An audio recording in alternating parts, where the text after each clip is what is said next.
as Valgren has torn himself free, and the crowd kind of goes quiet for a moment as Thalgren, through the blood and viscera that kind of falling around you. The first thing you see when you emerge from the serpent, you will see sitting in the trees, like directly ahead of you. If you make eye contact with them, you see there is a raven and a falcon that are both watching you as you emerge from the serpent.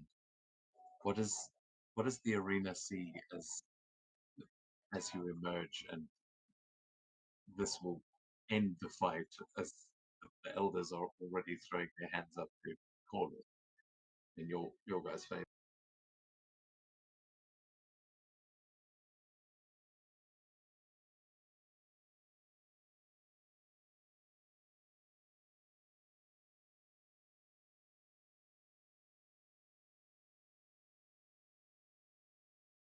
I can see your mic activating, but I can't hear anything. Oh, yeah, sorry, was muted.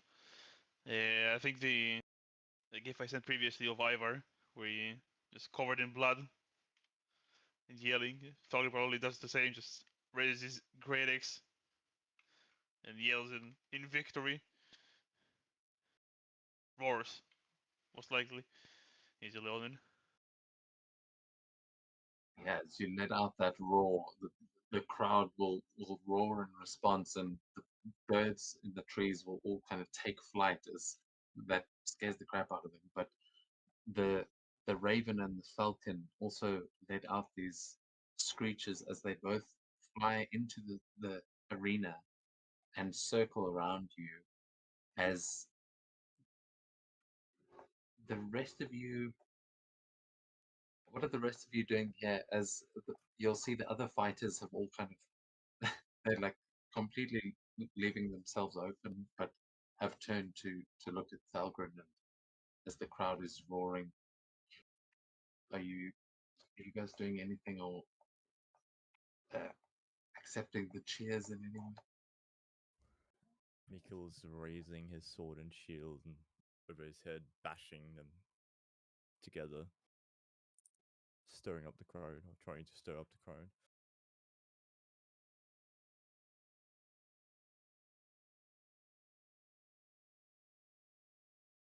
For yeah, for like I can imagine for Trimer, yeah, he'll also cheer along with the crowd, like going with the crowd and everything, like also seeing the amazing, once again seeing the amazing straight feats of Talgan. Like to be honest, to Trimer, Talgan is like one of the physically strongest creatures that he has like ever witnessed. Seeing all the that 20s he's been swing with his axe.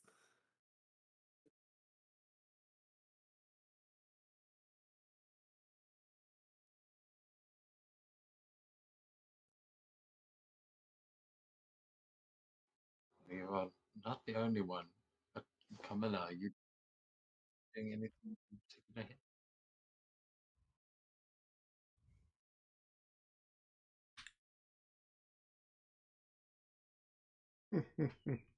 Just raising the bloody axe and letting it drop, like drip down as a sign of victory. As you are standing a little bit up, like on the stairs, and the crowds around you are cheering, you can please give me a perception check, Camilla.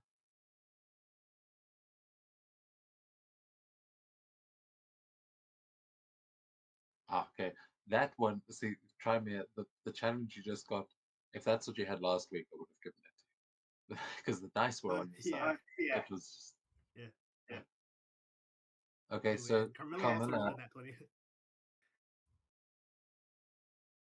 oh, was that a natural? Yeah, you as Yes. you're kind of cheering, you will notice the falcon that is flying around the arena.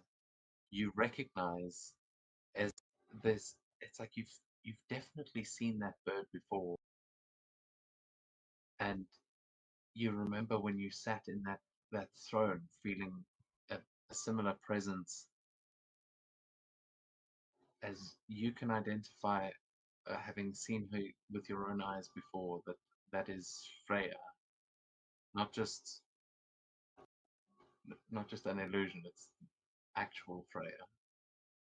Oh,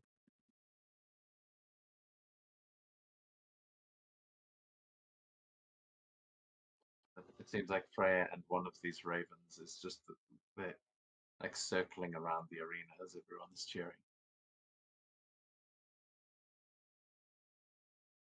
Yeah, makes sense.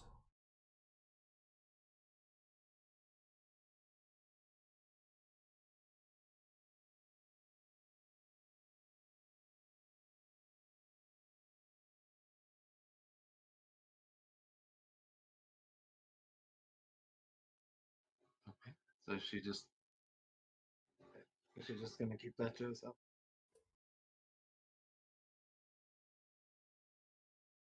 I don't think would any of the others have ever seen Freya up close. I might be forgetting. Maybe you have actually interacted with it. Carmilla for sure on the throne. We did pass through like I think a magical gateway. When we fought one of the dragon champions. Like I think it was an ogre or something. Everyone except Gorm like were stuck in there. I don't remember what they saw on the other side. I think it was the Feywild, but I can't remember exactly. Trimer was not here at the moment. Yeah, It was I a know. while But ago. what about Trymere and his like background, like considering how elves have a connection to Freya, right? Yeah, you can make a religion check. All right. Yep, I can do it. Religion, bro. Any Yeah. can make a religion for this one, but yeah, Trimer, you are very familiar with Freya, and the symbolism of a falcon is always that's like clearly Freya is not brought up much in Broudevik, because the first time Camilla saw her, like, also didn't know who she was. But yeah, you guys you get a lot of ravens in Broudevik, but the falcons tend to be where your elven community is, Trymere. So that's like part of it's like an auspicious thing to see a falcon. So you would definitely know that this is like Freya is like blessing this arena and and the champion of this arena. Ooh, okay. But Carmela is particularly aware that that is the actual Freya, not just a falcon messenger or something like that, which is shapeshifted. Okay. Yeah. Okay, okay, got it.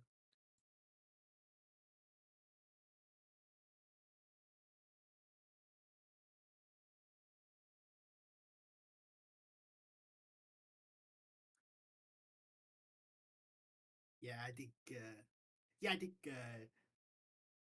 like Tyra would say to Dragon, it's like kind of like in Oz, like, oh, it seems like Freya is blessing you with for this victory. Like seeing the Falcons, like kind of like right now they're flying around Talgrin in circle, right? Yeah, they're kind of flying past all of you, like weaving through the arena, but they do seem to keep they're like focused on Thalgrim. Yeah. Okay. Yeah. Yeah. That's what Tyra says. Like he thinks Freya is blessing Talgrin for this victory.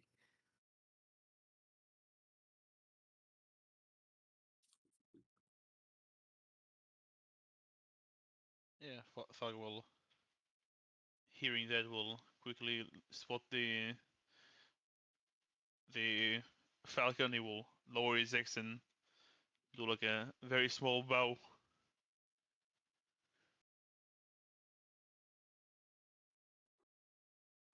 As you bow, the falcon kind of like flaps its wings. It kind of stops midair. You know what I mean? Like uh, as it stops right in front of you, and as you accept Freya's blessing, the falcon transforms and she reveals herself as she realizes she's been noticed. The others all kind of take a few steps back and earn a new glitch in Foundry. you all seeing? Oh, it's because we're still in combat. Yeah, we are in. Okay, now we're in free movement. Yeah. Yeah, as this bird flaps her wings and she slowly takes shape, she will stand in front of you, and the raven will fly up into the air and out of sight as as she kind of bowed down slightly. She takes you by the chin and lifts your gaze to hers as she says, "You have done well, my young cub. This arena has not seen such glory in many years. But you have earned the right to be called champion." And she is going to, as as she kind of lifts your face to look at her, she puts her hand to your chest, and you are going to feel this warmth washing over you. Your hit points are all restored as she she heals you, and you feel the power of Freya's magic washing over you. She says, "I know this arena is small, but I hope that you will use my favor wisely."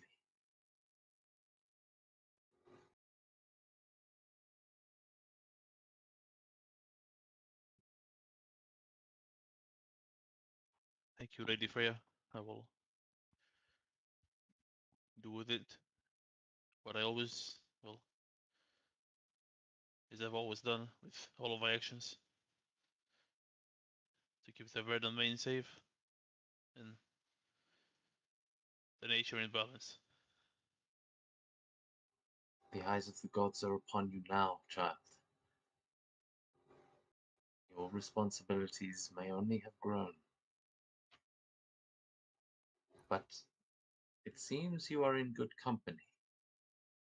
She she looks over, uh, kind of just in the direction of the three of you there, and she seems to be looking kind of at the elves. Mikkel, you, from your perspective, it looks like she's looking right at you, but she's like making eye contact with the elves. She's not making an eye contact with Carmilla. It's probably better.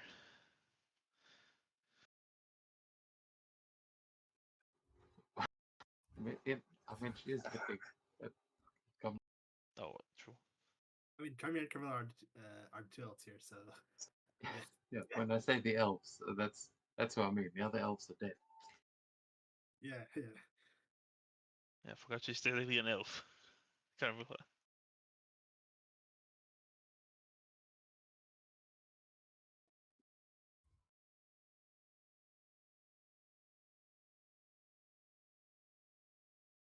Ooh.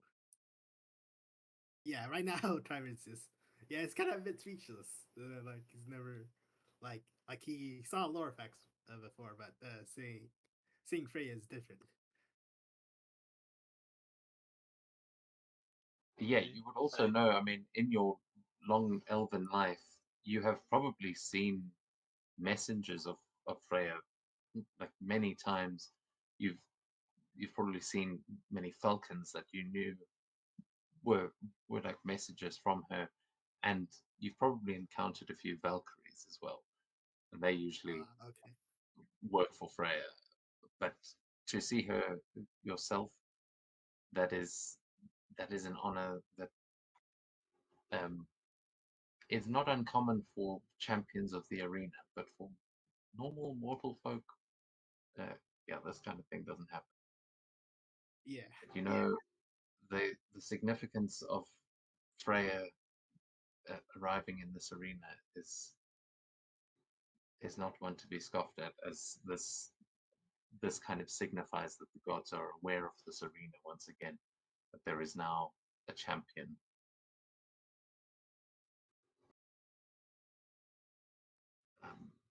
Yeah, just double checking her spells here.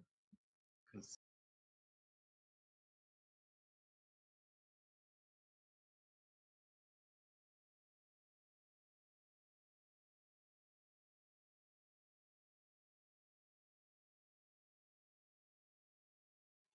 I think that's all. Okay, sorry.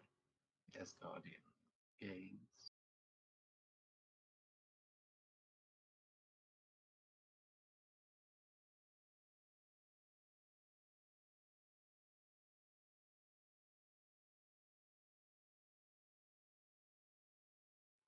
Sorry. She's got quite a stat block. She's in CR30. Oh yeah, a lot of features. But yeah, she has. We can get to the details of it as Thalgren discovers them. But uh, you feel her blessing sort of washing over you, and she gives a nod to the rest of the party before you see the kind of feathers of the wings on her back now. She starts to flap those, and you'll start to see these falcon feathers swirling around her, as though you can tell she's beginning to shift between realms or teleport somehow. But it is like the wind is kicking up here. Is there any final things any of you want to say or do as before Freya leaves? Oh man.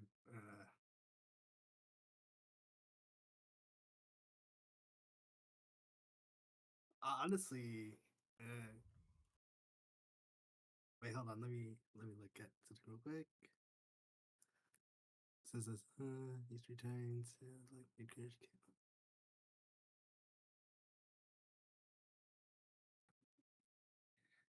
honestly, yeah.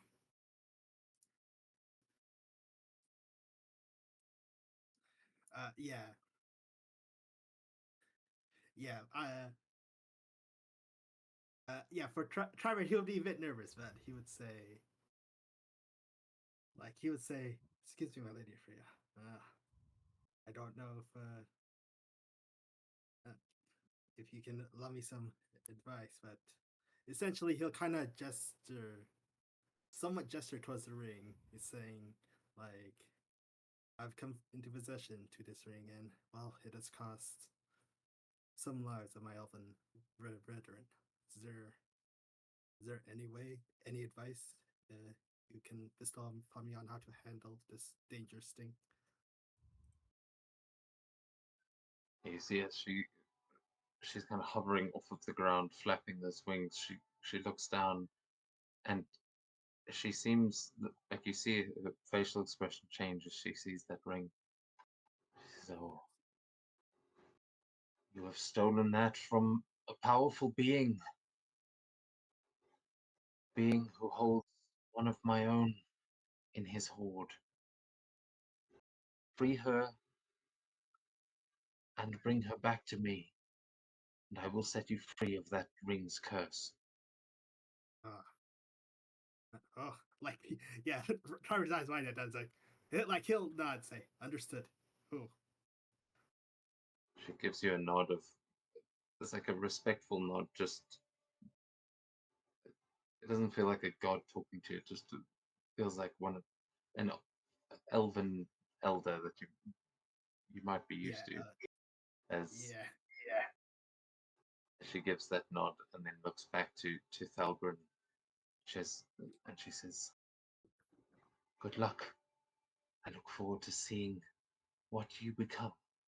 As she flaps her wings once more and disappears into a cloud of falcon feathers. And out of control. I'm glad I spoke up. That's a big thing.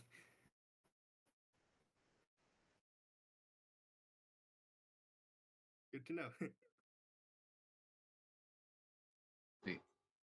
The elder Shaniana runs up to you, Thalgren, and she just goes, "You've done it!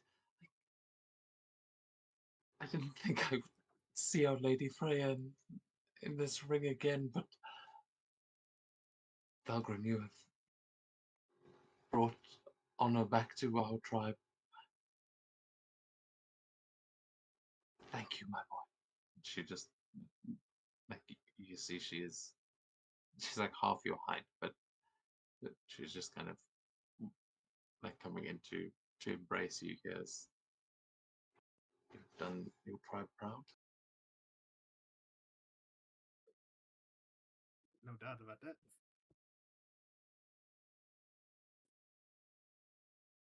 Everything for the Verdant Main.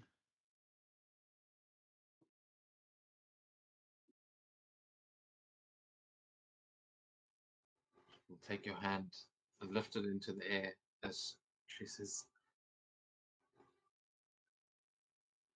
"Let us drink to our new champion and his allies from Browdovik."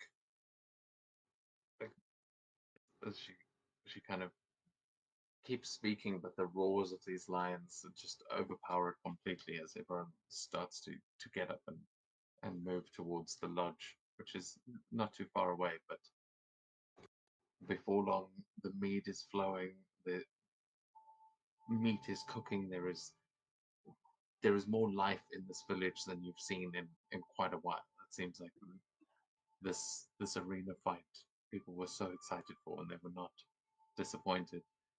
Maybe you guys were. You've fought some like your opponents here in that battle would not stand a chance against some of the things you've gone up against. But even a small arena like this can gain the attention of the gods. Yeah.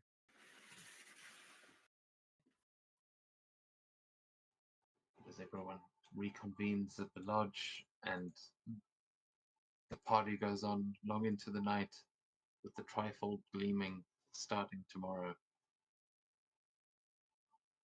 We go to you guys as before you go into your long rest. You have a moment here to reconvene. All right. Yeah.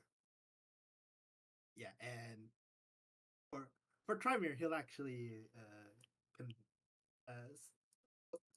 oh, I clicked on my. Let me go back. There we go. He'll speak with Theodore on that, like on his experience. He'll tell Theodore about how like that arena sits on how that was all quite something. That's a big. I'll tell you now, Theodore. She's a big deal, Freya. Mm. She is she's one of the gods in this country, and food. It was a lot of taken. What did you think of that spectacle? It was quite a show. I've ever visited an arena before.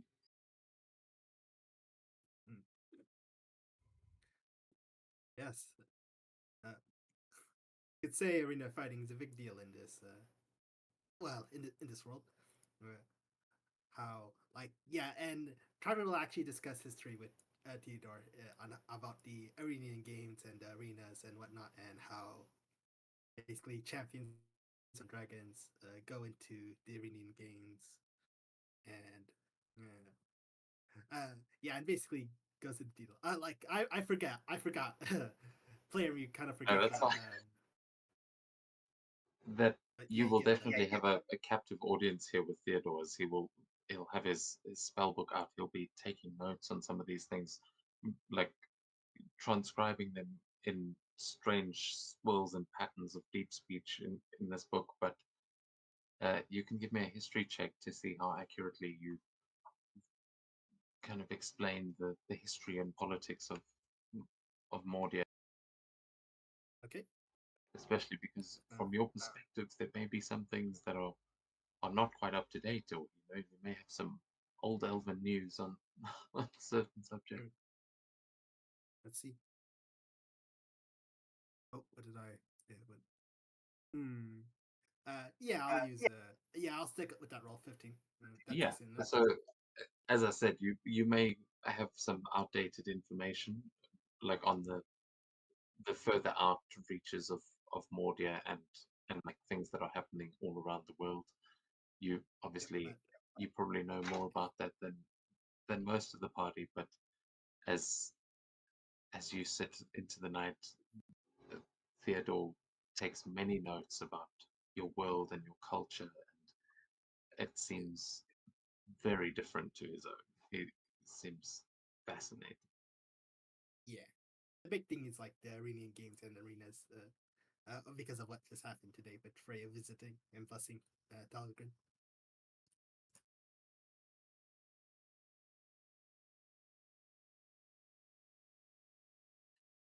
Yeah. So as Trymere and Theodore discuss the arenas of the world, what are the rest of you doing? Is anyone sitting there with them having a history lesson? Probably sitting with the rest of the tribe drinking.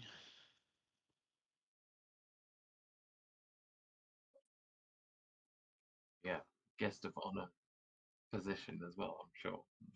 Head of the table tonight. That's the other thing that comes with being a champion of the arena. You know that in the society of, like in Iranian society, they are like equal to kings in, the champions of the biggest arenas. But it's like the Jarl and the champion of the arena are basically of equal stature, just with different responsibilities.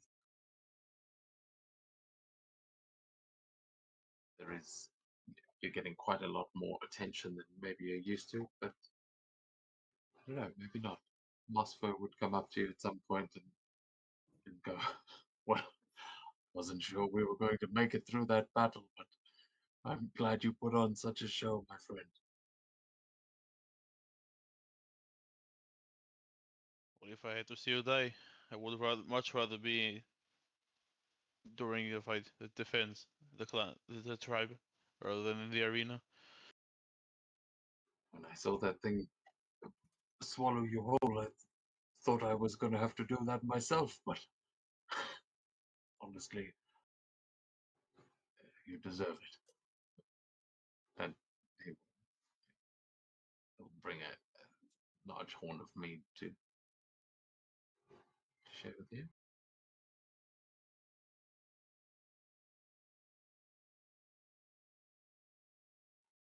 Yeah, and I mean, as Valgren is definitely being like uh, treated as the champion, you guys are also like, you didn't get the final blow, but you are definitely being celebrated here. There are a lot of people coming to try and drink with you and party with you here tonight.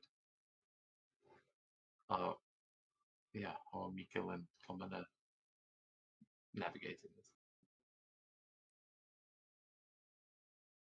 I think at the same time, Mikkel's going to be enjoying the party, but he's also going to be looking, just sitting in a corner, trying to further refine the soul gem. And on that, let me throw a roll out, see how that goes.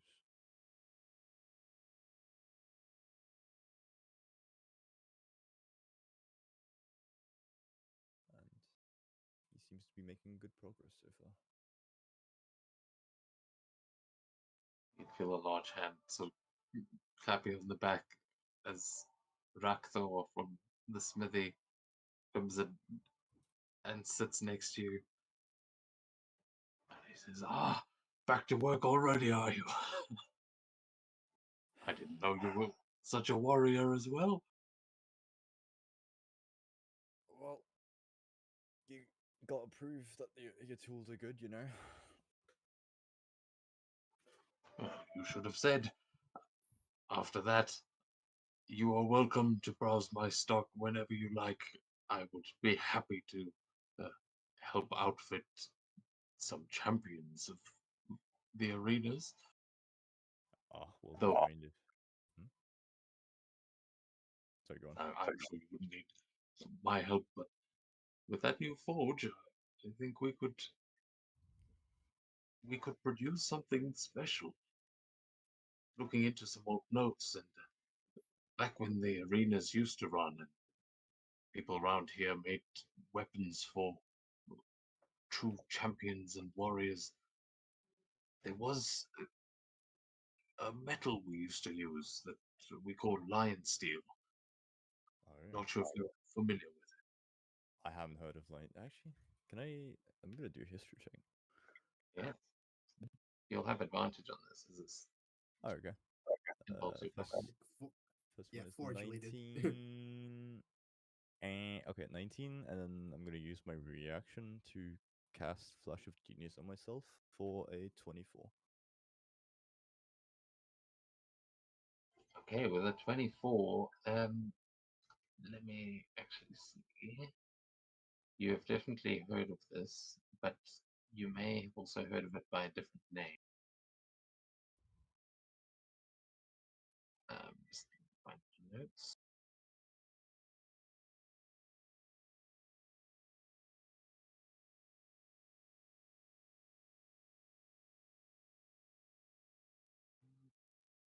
Okay, I don't know where. I'm looking in journal mod items.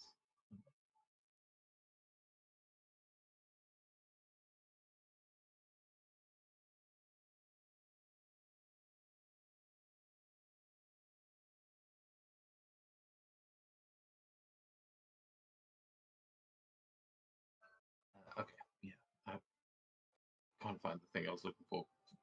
There's a couple of issues with Foundry. You would recognize that lion steel is um, a very old metal that brought over the the Far East, from Thega. It's it's essentially like uh, what did the Greeks use? What wasn't iron? Like they would The the Greeks? bronze. I think they use bronze, yeah.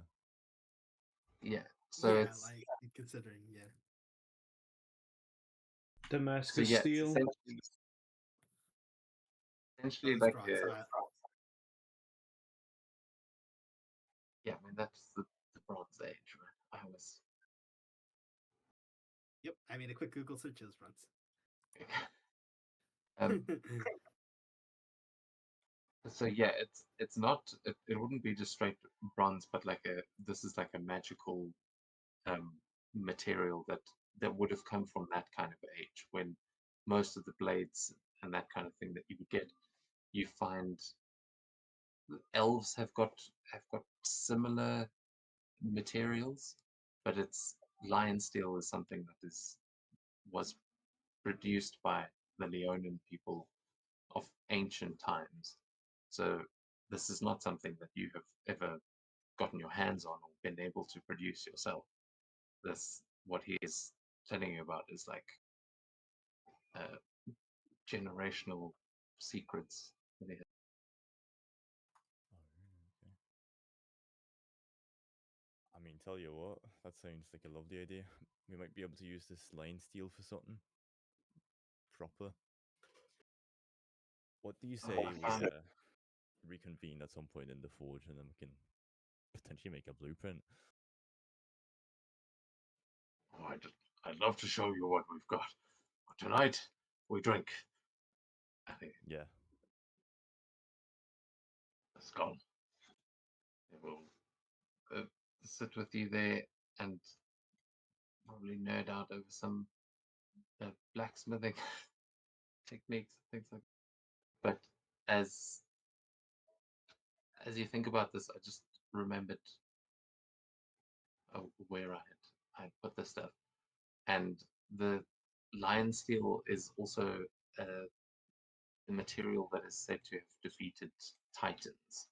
But Oh, it's it's essentially like the ancient Greek, well, the ancient Thegan adamantium. Oh, yeah. couldn't remember adamantium somehow. For some reason, but I thought it was like, I'm like, no, that's Marvel. No, that's just everything. Yeah. But yeah, so Lion Steel, good stuff. I- You can make some epic items out of that. But what about Kamala? How is she spending the evening here as the celebrations continue? Drinking, enjoying the champions. Do you ever say what you call them? What you call it? Champions prize.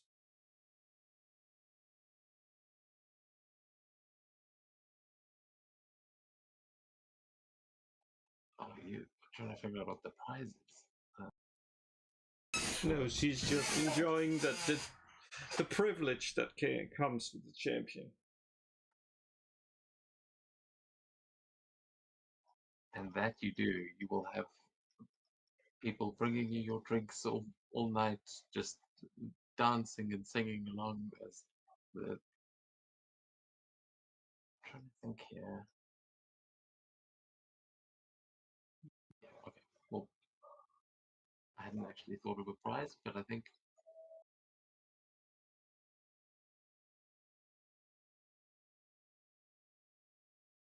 the title carries a lot. But we'll, at this point, you also know that, yeah, you guys have definitely proven yourselves to the Verdant Men, and as the party goes on and you eventually wind down for the night, the Trifold Gleaming is coming up tomorrow, and you will have the task of over the next 3 days protecting the Verdant Men from as they go through their yearly rituals. And if you are able to help them with that, then they will offer aid in the fight to come against the Shadow Claw with a unit of healers.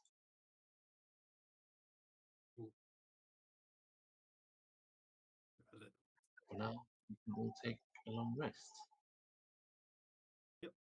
Before Trevor does that, he's gonna use the rest of his spell slots to charge up his stuff. As there's only 3 charges left, so he's gonna use his remaining spell slots to charge it up back to max.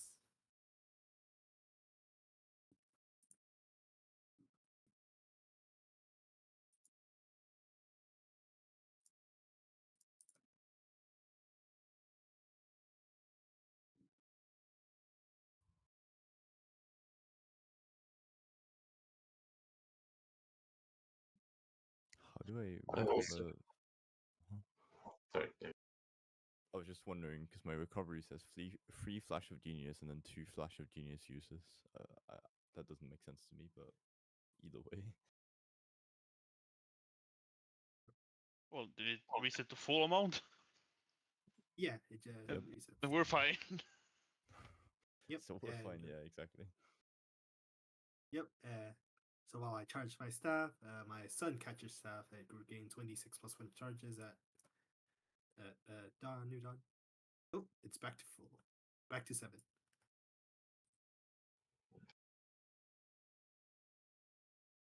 Yep. All right, now Lamas. As you all sleep that night as well, could everyone give me a. Oh, no, wait. Wrong night. Never mind. Just said nothing.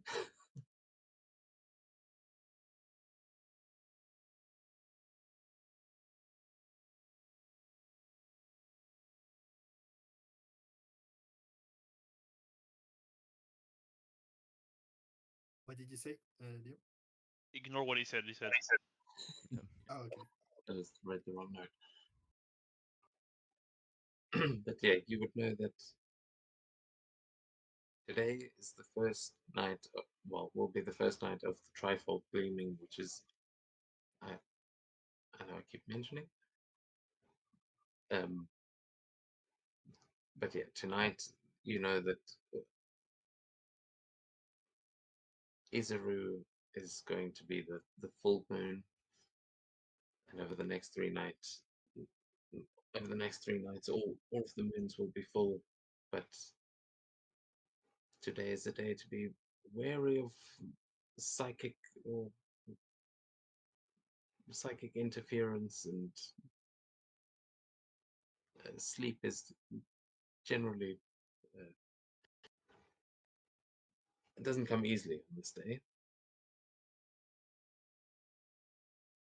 But yeah, if anyone wants to make any history checks or anything to see what they do know about these, you can.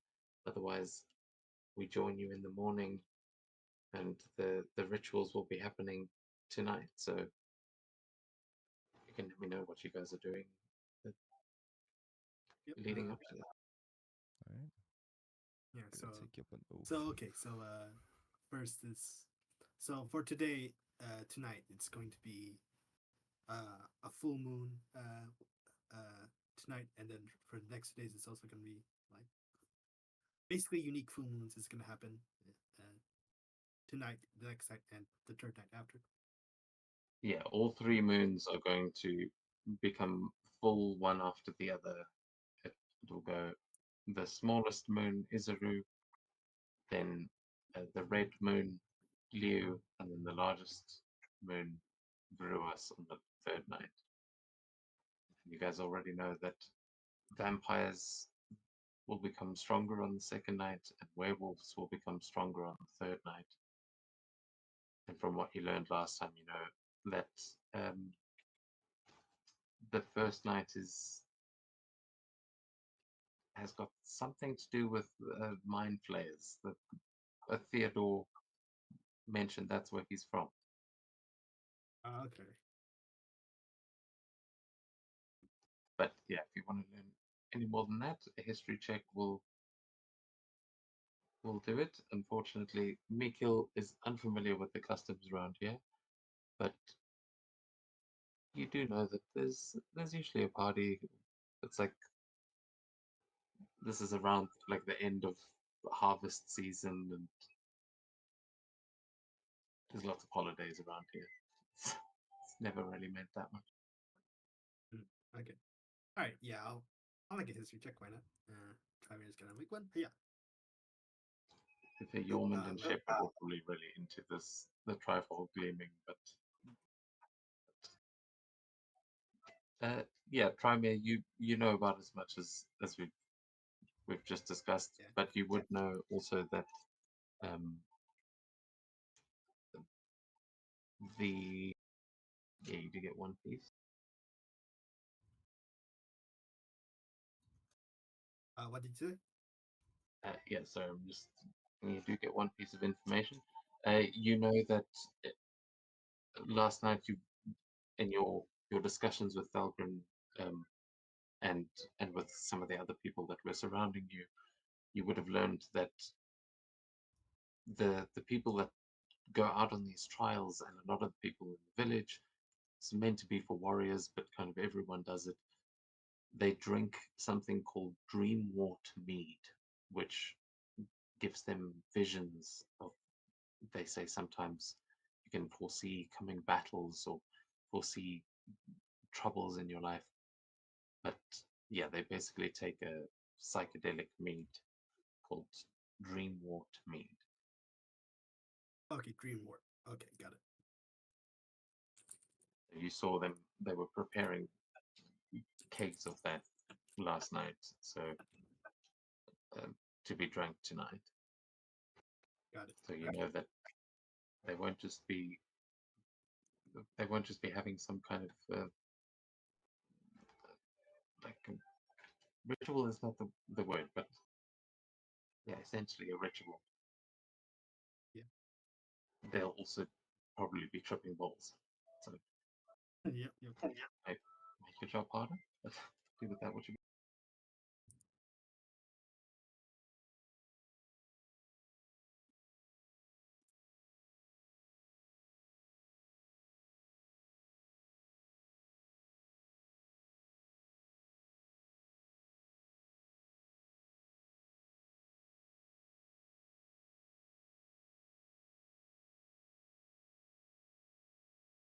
go back to you guys as you all reconvene in the morning at the Feral Harmony Lodge.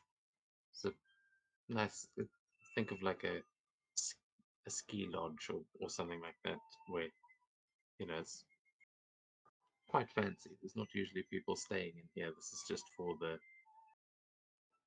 elders and the council. So you've got quite a nice place to set yourselves up here. Got it.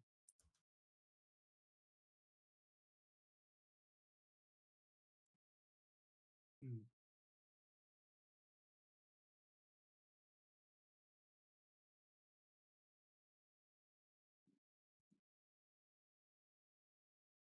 All right.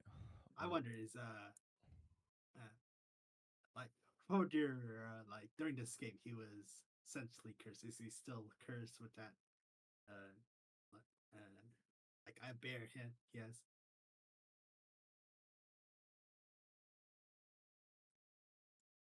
Like one of the twins that was with the Kietis tribe. Yeah, he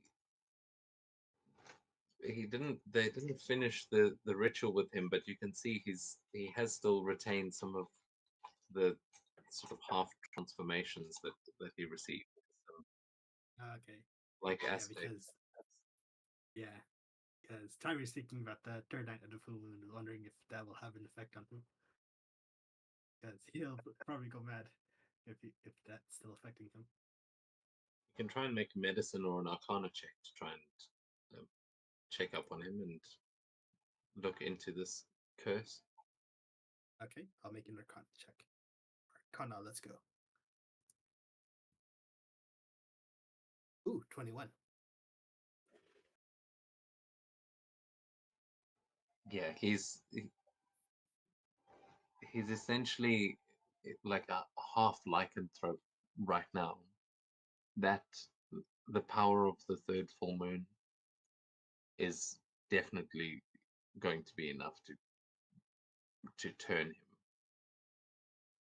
So yeah, you have caught this 3 days early. You're not sure if the moon tonight will be enough, but that third moon, there's no way without some sort of intervention he's not going to go full werewolf.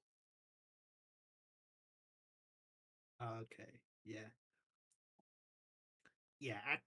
At this he'll since we're in the village of healers, he's gonna ask he's gonna first warn Hroldir of this, and then he's gonna ask being in the village of healers, ask healers around about this lycanthrope, this half lycanthrope, see if there's something if they have the resources to do something about this.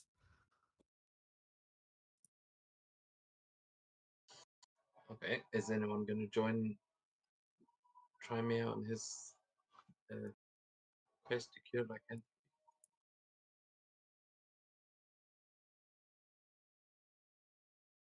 I think Thorgrim will not. He'll like look at the map of the area and try to figure out where they should head in the evening, like where is likely be attacked.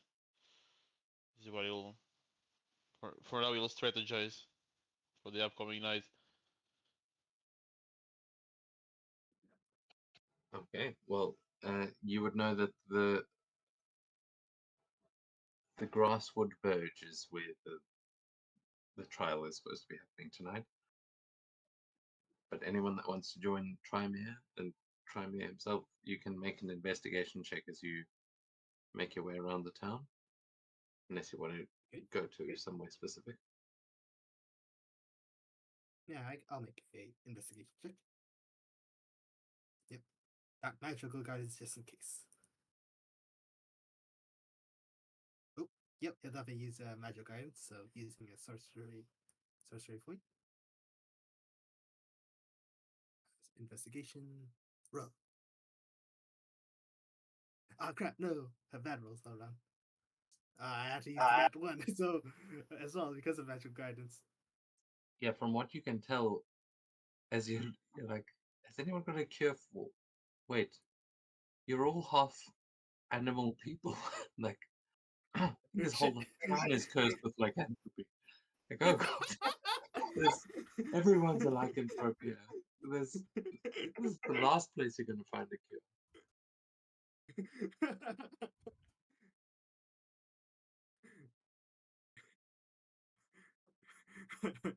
Okay, yeah, I really enjoyed that. Yeah, yeah. So Darren doesn't know. He doesn't know. He's like, oh man, I can't find anything here. And now the worry is more that, oh shit, but this is a town full of cats, and he's definitely going to turn into a dog, so it's probably still going to be violent and bad. But Yeah. maybe there's an alternative solution to curing it. Amputation. No, I'm just kidding. Just use the Red Queen method. That always works.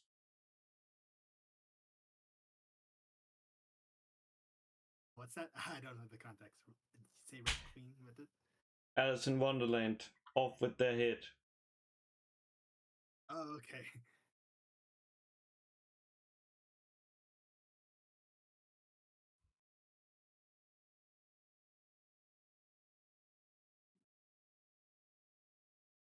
Yeah. So far, Trimer, he doesn't know.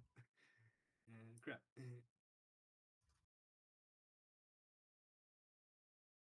Yeah, you take a look around town, but it doesn't. You don't find a cure. Yeah. Yeah.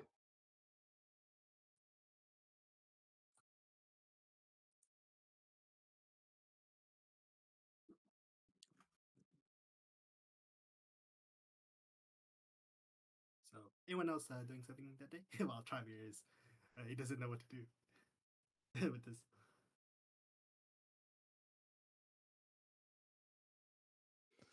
Well, Mikkel was gonna go over to Rockforce Smithy and well,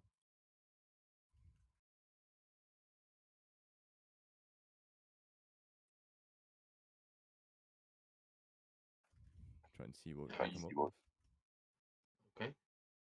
Okay. Yeah, as you head over, he will have all of the blueprints and that he found ready for you in the morning. And as you join him, the two of you go over some of these blueprints, and you can give me.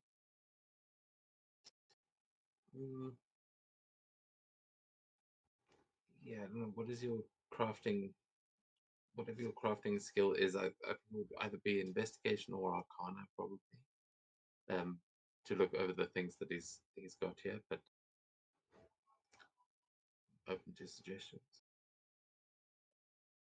I mean, I could just roll my crafting skill. That would essentially just be the same. Yeah, that makes sense. All right, then let's see what happens. Now, say he's helping you. Yeah, roughly. So would that be an advantage? Or... Yeah, he's giving you the help action. All right. Oh. So close. I'm gonna use my inspiration here, and well. You really want to do well.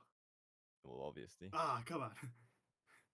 And you still then, have fun with genius. yeah, as I was going to say, I'm gonna use Flash for Genius as well, since I'm rolling terribly today for 23. 23. Okay, well, with a 23, yes, Lion Steel is good stuff. And you see that the blueprints that he has here and what you are able to kind of piece together, it's not complete, but with your own designs, you are able to piece together what is essentially a blueprint for an artifact that was known as Blazing Fang. And I'm going to give you ownership of an item that you will be able to craft. All right, like a schematic.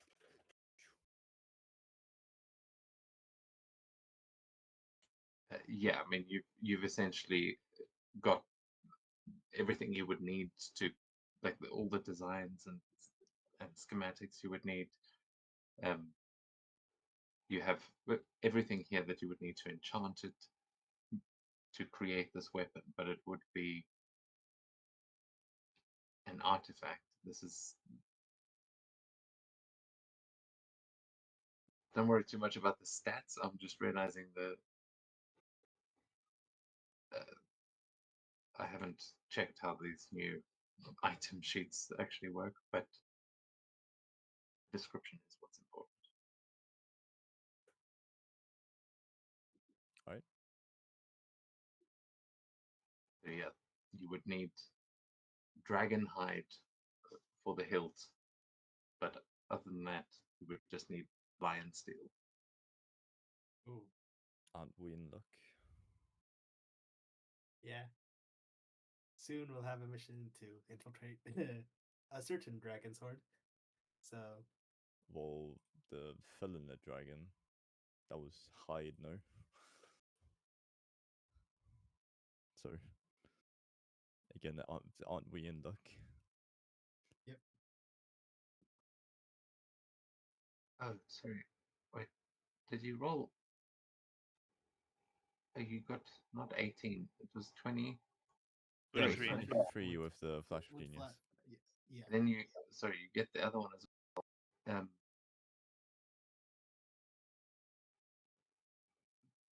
You would also you would be able to essentially get the blueprints for 2 items, but the second one is a pair of gauntlets called the Emberforge gauntlets. Oh my. Oh, So Ember Forge gauntlets and what was the other one? Blazing Fang. Okay. If I can show these.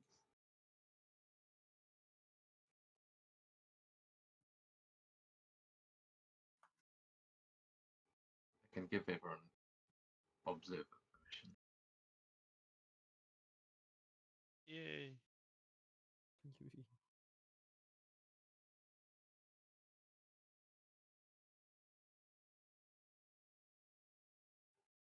These are both items that were probably used by like ancient Thagan heroes. Blazing This is, Fang. this is essentially the age that these kinds of things would have been made is in the age of when they would make titans and the titan forges were active. Oh.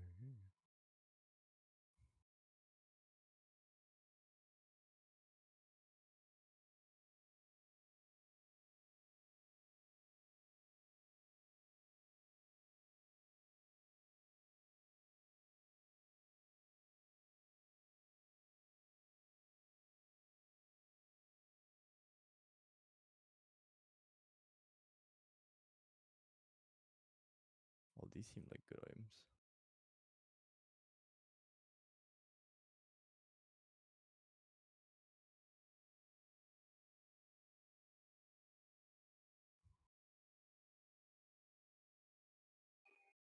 Rakthor says, "Does say that the smith who made the gauntlets died in the process. Perhaps these can be improved upon."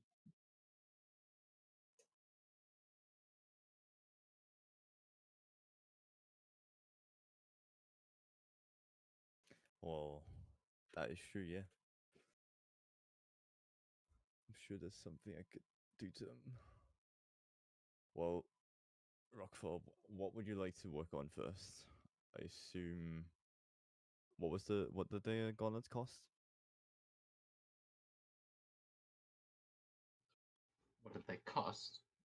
Like the The crafting Crafting cost? components. Oh, yeah, it would be. I don't actually know, but they would require lion steel. Alright, that makes sense. From what I remember, stuff like van braces cost like 2 ingots or something. Yeah, those rules for the actual like basic item, those will still apply, but you're just using the special the special material. Alright. Special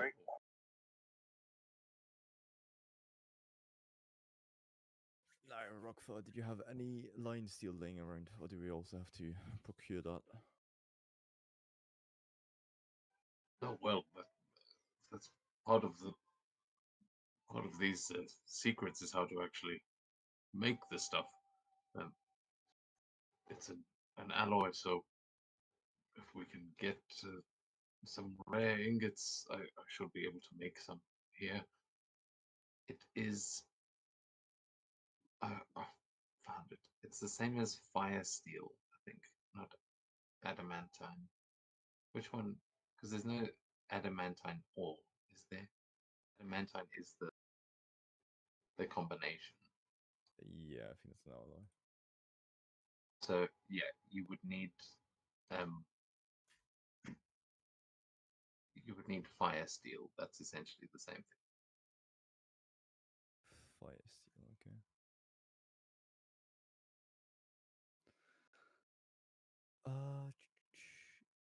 Well, the only thing I have on me is this meteorite ore, but I think that was mithril.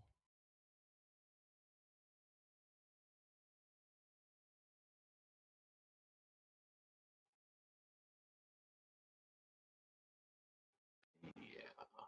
Did we say? Is I meteorite? don't think. Yeah, I don't think we ever actually came to a conclusion about the meteorite ore. I think at some point it was adamantium, but then you realized, well, we both realized that that's an alloy. And then now Yeah. it's just To kind be of fair, I've not really ever caught up with the crafting system here, so I've probably gotten a lot of things wrong. I'll say make a. Uh, yeah, make an investigation check as you look into this, because you've essentially just got a chunk of rock. You know that there's something shiny in there, but God, I am not rolling well tonight. I was just going high or low. So an 11, as you're like, oh, this thing does burn pretty hot when you just like you leave it next to a fire. It seems to retain heat. As you investigate it here with Rakthor, you realize that it is in fact fire steel. Oh, how convenient. How come? Alright then. Seems like we've got some fire steel on hand.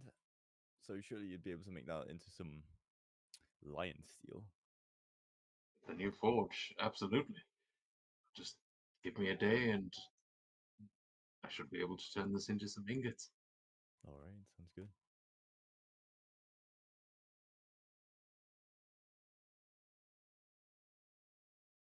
Well then, I think for now I'll leave you to it. Good luck with them smithing. Let me know if you need any help.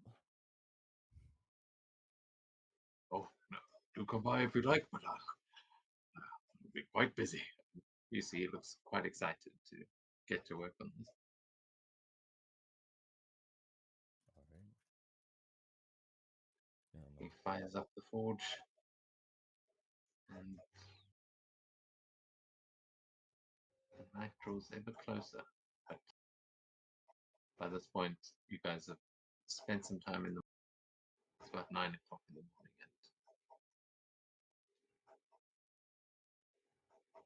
and hey, you've got some time to prepare for tonight still. Or if there's anything else you'd like to do. Well, as I was saying, or Thagrin was trying to figure out where we would be most vulnerable during the trials. Maybe they'll not attack as close to the village. Maybe there are some locations and maybe they're pretty far away. We should be there. You can make a survival check, actually. Did I ask for a roll? You did not, so roll now.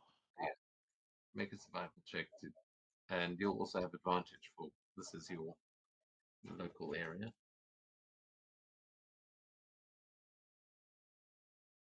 22. Okay, with a 22, you know that these will be taking place just outside the forest in the in the long grass.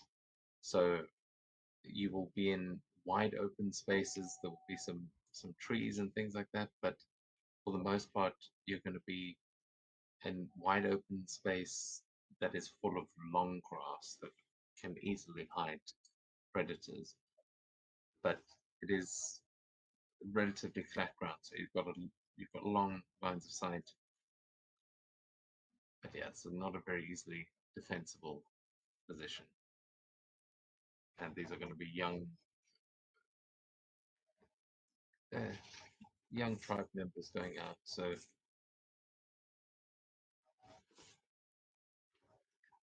could get dangerous. If you've got any plans, now would be the time. I imagine the rest of the party has come back to go over these plans with Valkyrie. Yep. Mm-hmm.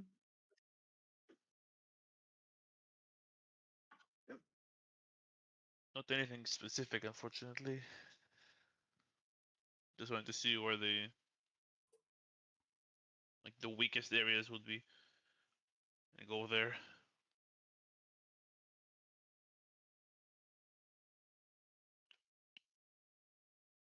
You didn't Yeah, have you're a gonna very be specific plan. you're going to basically be out in the open. There would be a slight hill going down if that, like the village would be at the top of the hill, and so you've got a bit of a slope, but you do have some time in the day. I mean, you are in charge of the safety of these people tonight, so you may still have time to build some defenses or set up some traps or something like that, if you know. Question is, how do I set up traps without our Leonin triggering them?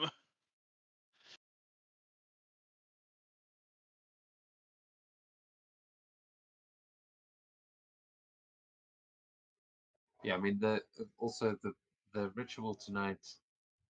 If you're asking around about that, you'd very quickly be able to find out that um, tonight is the night where they're supposed to go out there and basically meditate.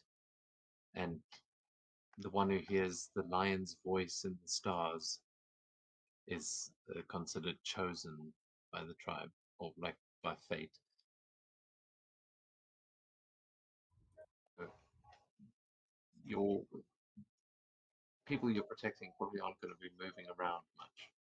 Well, I'll say that much, unless obviously there's running and screaming. What goes wrong? If I can meditate in the same area, that would be much easier.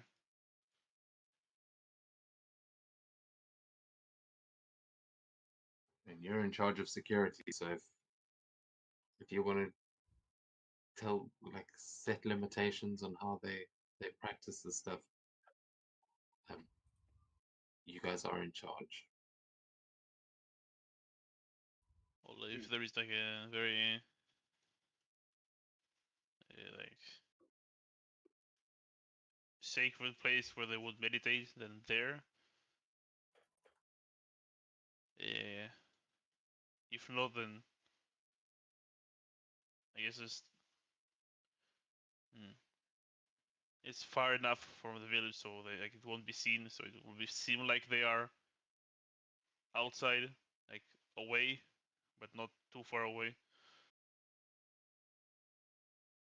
Yeah, the site that this is meant to be taking place is uh, considered a sacred site, so you would easily be able to um, see the area that they are going to be in. But yeah, you may have to keep an eye on them and just kind of herd them so that no one goes too far.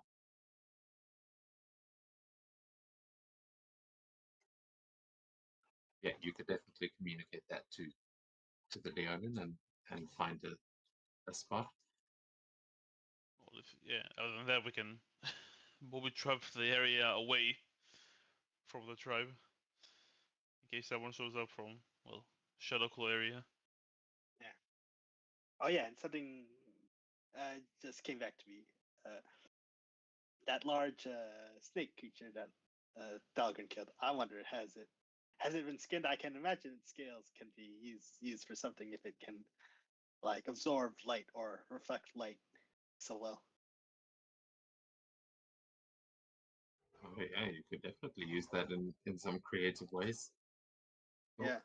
just for if you want to like draw some idea of like the kinds of traps you want to make or something, you've essentially got the top right hand corner of this map. That's where it will be taking place. Bear in mind that the Emerald Haven, that forest there, is what pretty much provides the barrier for the Verdant Main already. So that is just outside of the town, the Grasswood Verge. You may be able to see what's going on as well from the Druid's Perch.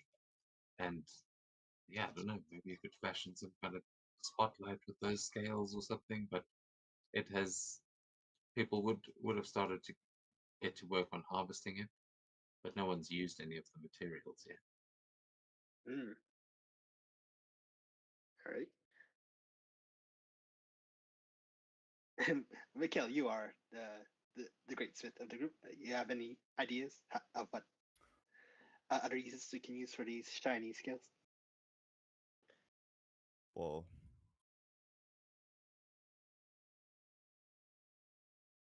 Doesn't have to be necessarily used for the traps. yeah, I'm more thinking like armor-wise, or perhaps you could make Ah. another shield. But Oh. what's it Well, called? We can just make a classic, like maybe like Indiana Jones traps, like bunchy pits, like things like Oh that. yeah, true. Oh yeah, true. The Does more anyone have simplistic a stuff. like? What we're gonna be attacked by vampires tonight? Or Tonight Charles? is Psych. Like Yeah, right. The Vampires is for the tomorrow, and in 2 days is the were creatures. werewolf. Yeah, like Yeah. Vampires are strongest tomorrow. I will say that the danger here is from the Shadow Claw on all 3 nights. There's like it's not like you know who's going to be attacking you. You just know the nights you probably don't want to be fighting. Like if you're up against a vampire tomorrow night, they're going to have the advantage. But tonight, psychic abilities are empowered. Ah, Then Yeah, but if anyone wants to make more checks on what you actually know about the celestial event, you can make nature or history checks. But I feel like if you've already failed on those, I have asked for those ones. yeah. Yeah, Tremor already made that check. So then you'll stick with those roles. But if anyone else wants to get involved, or if you guys are discussing it together, you could try and learn more. Also, we don't have to, if you don't want to go into a whole role play with them, you don't have to, but you can ask some people around the town. Like the town elders, obviously, they've got a lot of information. You'll have to ask me what you're trying to find out. I don't want to just lore dump more than I already have.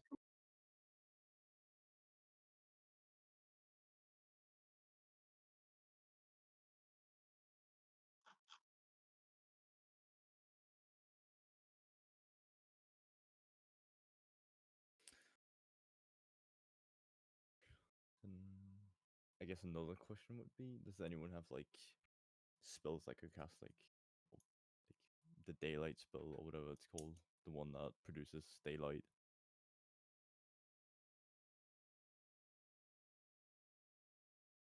Hmm. That was a question. Oh yeah, like maybe. Yeah, we're in a village of druids and healers. Maybe they have access to it. Maybe you can Okay. ask around. Do you have access to daylight? No. Okay. What was the druid elder called? Was that the Shalina Greenpaw? Yeah, there's she's the main elder of the village, but there is also the druid that you met on the way in. Move her back to the druids. She's like the sort of town druid, but I think Shaliana's the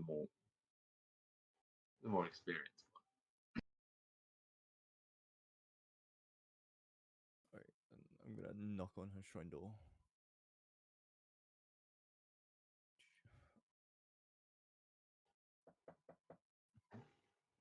The door would swing itself open as you see her on the other side of this little house. You can see there's a back garden with a shrine that you can see it is just it's like this gnarled tree. But as you get closer, you can give me a perception check actually, as she seems to be just like lighting some candles at its base.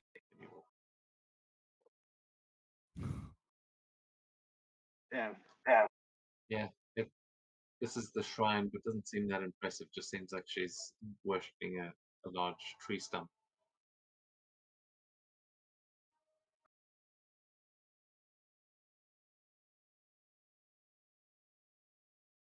Oh, this is quite the shrine. Thank you. And what brings you here today, Mr. Mikil, I believe? Yes, You that's are. the name. Ah, yes. Rakthor was gloating about you earlier. I hear you've helped him fix up the forge. Thank you very much. What can I do for you today? I was wondering, since this village is very close to nature and there's a lot of druids, I was wondering if any of you had access to, or rather, if any of you could conjure daylight magically. I'm afraid not. That kind of magic is the domain of more divine magic. Though we worship the gods, our magic is connected with nature, and no, I don't know that spell. But what we usually use to keep an eye on our younglings, without their knowledge, of course, uh, is the local animals. We are able to see through their senses with certain magics, and even sometimes disguise ourselves as animals. But I'm afraid adding life to the situation has never been a tactic we've used. Though I've seen the scales they were pulling off of those, that serpent from the arena, they were quite reflective. That could be of use. Doubt candlelight would be enough to create something bright, but I've heard you're quite the craftsman. Maybe you Yeah, could. that was essentially the idea. If someone could conjure daylight, as it were, we could essentially set up the scales on the trees in such a way that it would, well, essentially light up the entire forest, and then they would get roasted, for lack of a better word. It is a fantastic idea. I'm afraid we live in a world with two suns. I've never quite found the need to learn such a spell. Yeah, that makes sense. Alright, well, thank you for your time. May the gods be with you. Yes, please do let me know if there's anything else I can help with. Uh, Also, doesn't your lantern have, give you some kind of a spell like? Uh, They can give him some invisibility, no? Oh, no, no, it you does can dark. do bright light. Yeah, You that can dominate people. yeah, that other lantern it was for. Oh no, it wasn't a lantern, but it was like a rod of protection that our bard had. I forgot her name. Svenja. Oh yeah, it's Venya. Yeah. Oh, it might be this spear that Gorm has now. All Has your holy daylight? folk. I don't know, maybe. Or maybe Oh no, Svenja may have had something else. I don't remember. yeah, it was Venya who had something like that. The big holy weapon that was usually generating light was. It may have actually just been Svenja herself, actually. I think maybe it Okay. was the helm she had. She had like helm of Tyr. Oh, yes. Yeah, that was the thing she got from the Valkyrie that gave her that. Yeah. I remember she had an intense lighting effect. I can't remember what it was.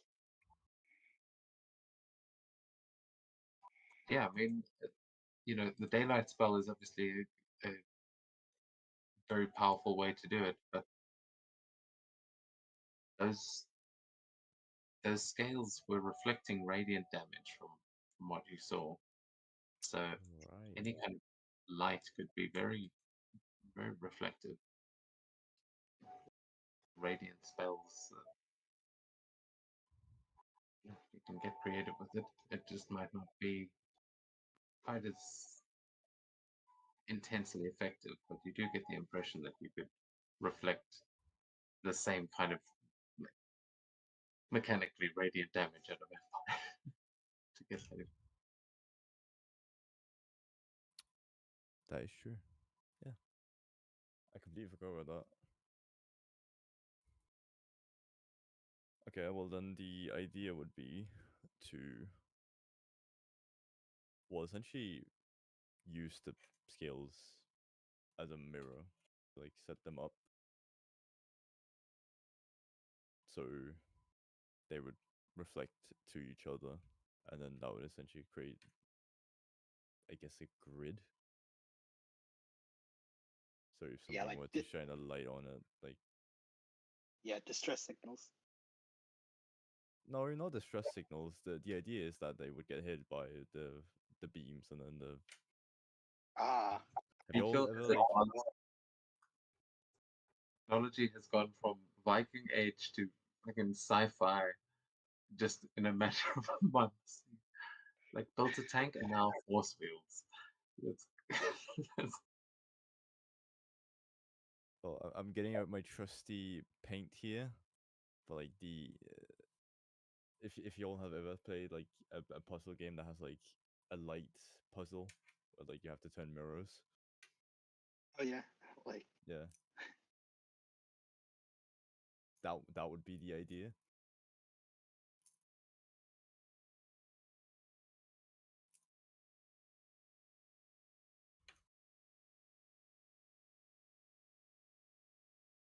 yeah, I'm not saying we drawing something. Oh, I don't think we can see your drawings if it's off the map. No, I put it in Mordia sorry. In the Discord chat. So yeah. Are you trying to make like a perimeter with that, or just to like set up a kind of It would turret just system that you can yeah. bounce? Yeah, it would just weave through the forest. So oh, say if you had a horde of them, like it would probably hit a lot of them, and then we could take care of the stragglers.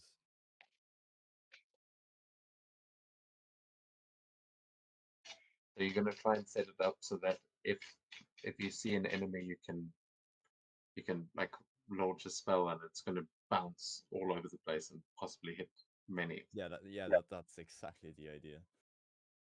Okay, yeah.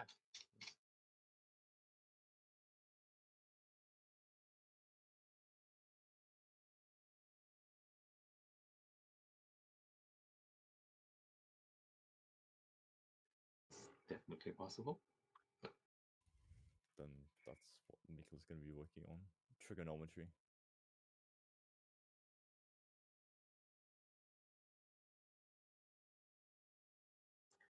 Yeah, I'll say with the unless anyone else is getting involved or wants to add to that, would be a crafting check for Mikhail.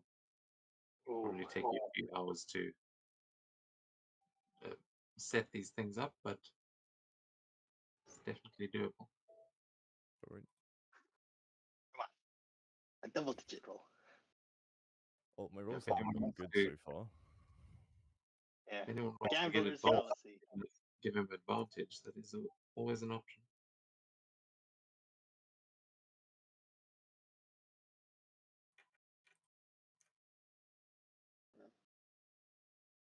I can do that. How so? Alright. Like help advantage? Well, you could hold it still whilst I nail the scale in place. That would Yeah. definitely help. Yeah. Although I Yep, guess to make and- keep it useful, I would use some kind of adhesive. Yep, and Trimer is proficient in some tools. He's been proficient in these tools. Well, I don't think I was going to use thieves' tools, but yeah, okay, I'll take that.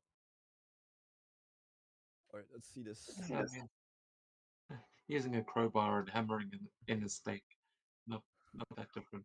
But yeah, Double 12, didn't matter. Double 12. So that would be the first one, and then you said 3 hours. So well, I'm going to say per check that you make, you can keep making these. You've got an entire Titan boa there to scale, so you could make as many of these as you want, but it'll take about an hour to set up one essentially with the harvesting time and cleaning up these scales, setting them up right, figuring out where they go. So Yep. that would be your first hour. But yeah, if you just want to spend all day making these, you could. definitely. There might be other traps that you want to work on. All right, yeah, that's a good point. In that case, I'm gonna spend 4 hours total, so there'll be 2 more rolls. Ooh, 30, Jesus. All right, and last roll for a 28.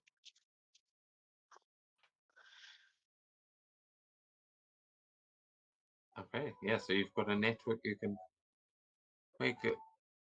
You can draw it in Foundry there in the top right hand corner where the thing is going to take place, where these are and how they would connect. But you have 4 points that you can use. Kind of draw your own light puzzle. I did have a module that could actually do this. I don't think it works anymore. Oh, It yeah, hasn't that's worked, sad. I think, since I think it was version 10 or 9. I mean, I had that for Kamigawa, so I don't think we really used it much.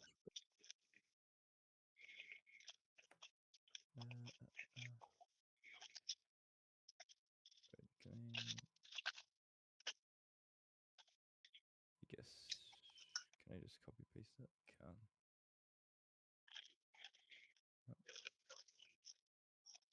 Yeah, well, Mikkel's setting up his mirror network and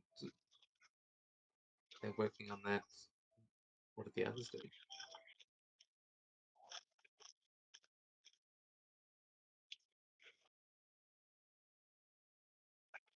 I think Camilla will be going around and setting up like simple traps, just like animal traps, what you call like the one you see in the movie where it's just Snare? yeah, just a snare. Yes, exactly. Yeah, I mean, they also.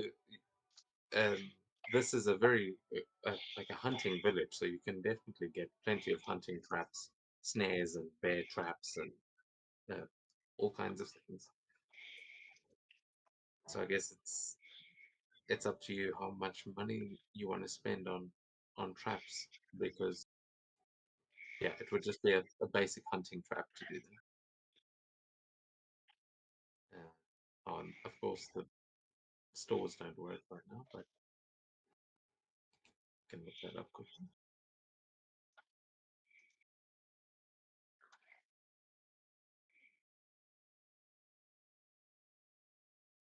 I can't find it here. We'll consult D&D Beyond. Actually, could be. Double click to finish. Alright. But yeah, I mean, Kamala, do you want to mark where you want to put these traps? Well, I Hunting suppose- trap is 5 gold, if that's what you were looking for. Thank you. That is what I was looking for. Let me see. It's up here, you see. Yeah, the top right corner, they're basically going to be doing the ritual out here. Is the idea. So it's going to be out in the grassland, just beyond the trees. So you've got that whole section there.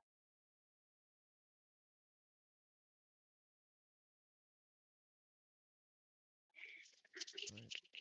Well, I guess it would be something. Nothing too advanced.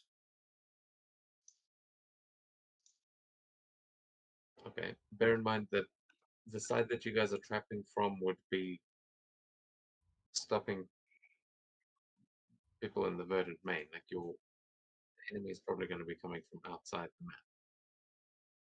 True. Like unless you're telling them to do this at the druid perch instead of out in the grassland. That would require a persuasion check because the ritual is meant to happen out in the grassland, but the druid's perch is also quite a like connected space with nature. You may be able to have it under the canopy there. The idea is that they need to hear the lion's voice in the stars, so you kind of Oh, need. I see now. Yeah, then it's much more. I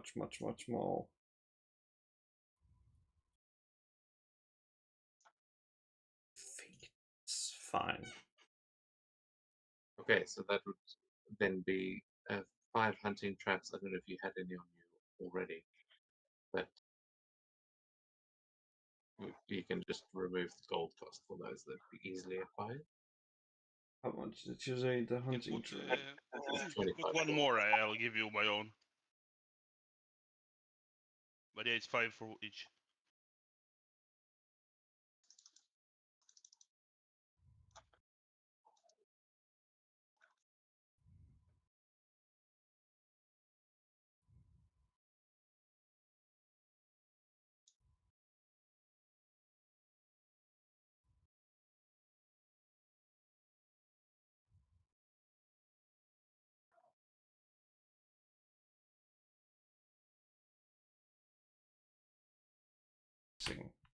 That's the wrong.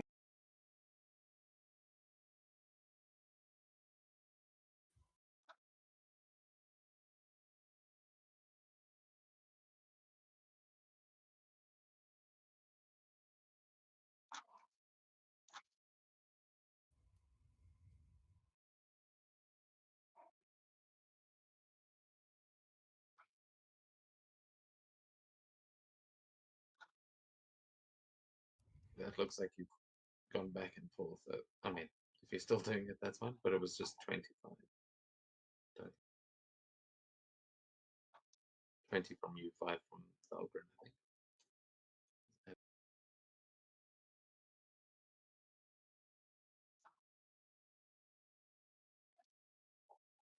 Wait, wrong way again. Why does it keep adding 70?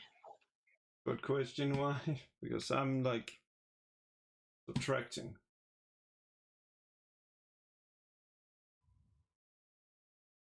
I asked it for a subtraction of 20. Yeah, that's weird.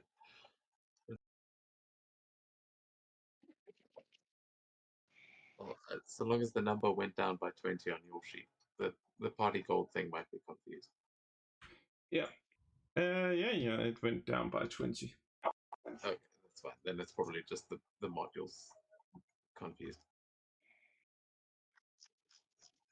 But yeah, so Kamala sets up some traps in the long grass.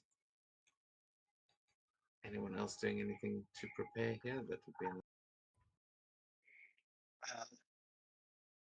Nope, I did because Tyler was helping Mikkel. I'll just coordinate with the scouts, so nothing will get the jump on us.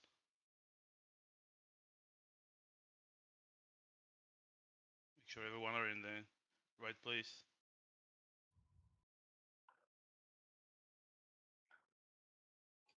Okay, you can give me another check to try and coordinate everyone here. I'm thinking. I don't know. An insight maybe to intimidation actually could be way to go. A charisma check would be ideal, but Yeah, or intimidation, why not?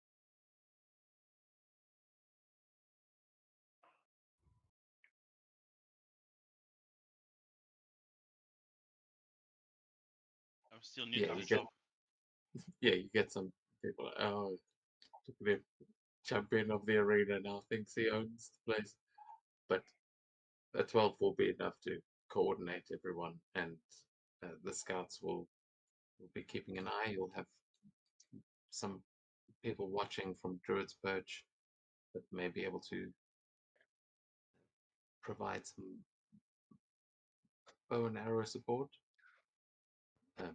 But it'll be you guys that are actually out there on patrol.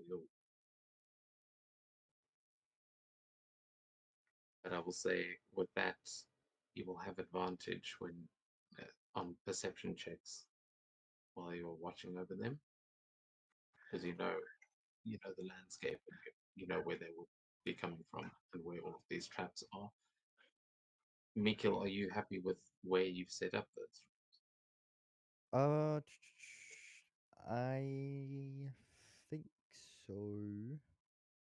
Yeah. Because just as a reminder, the ritual is either going to be happening out here, or if you're convincing the Leonid to actually move it to Druid's Perch, that would be a different location. But right now, just that trap is kind of protecting from the verdant main. All right. Then yeah. Let me move it I then. mean, you can put it there if you think that might stop them if they go for the Druid's Perch. Yep. I think I have another idea for that.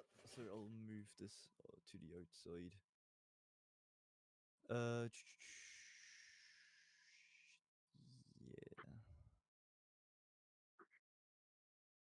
So I think that would be something like.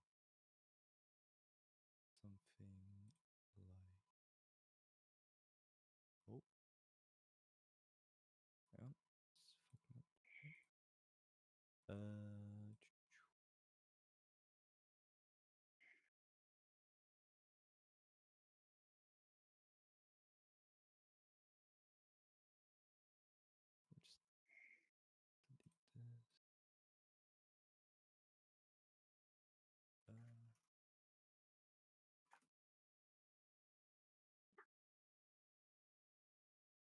Alright. I'm gonna figure this out real quick.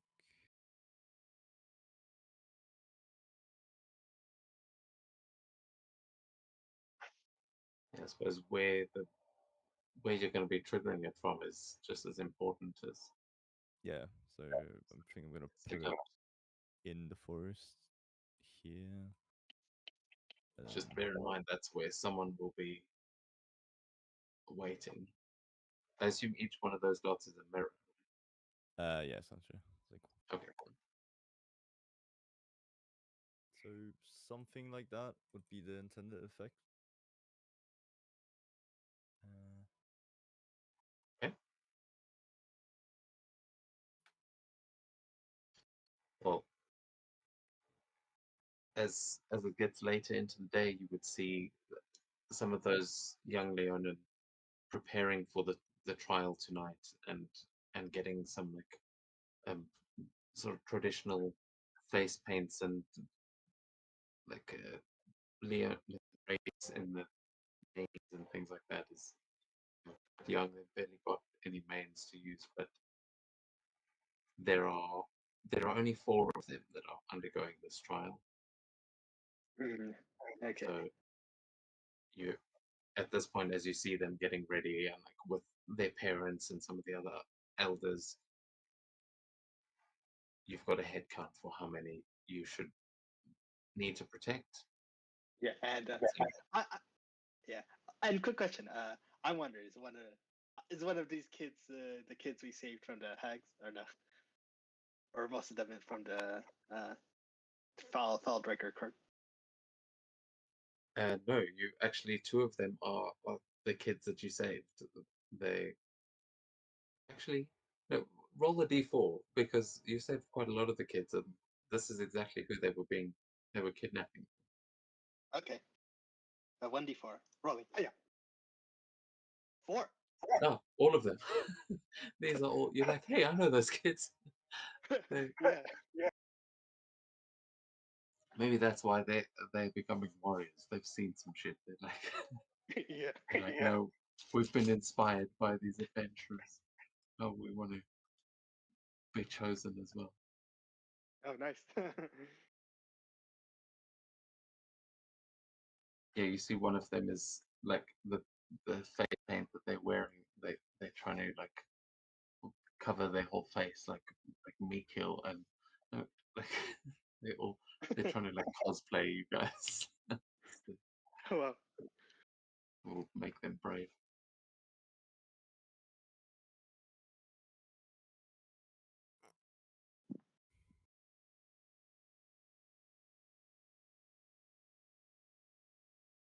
and The character art And may the- still be in a cage because that was haven't made that many Leonin children tokens. But you get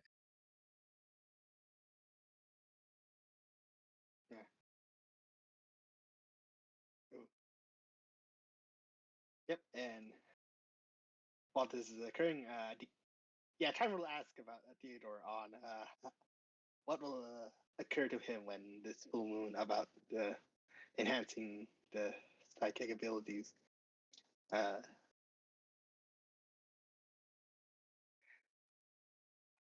well, I'm not sure. That's partly why I came, actually.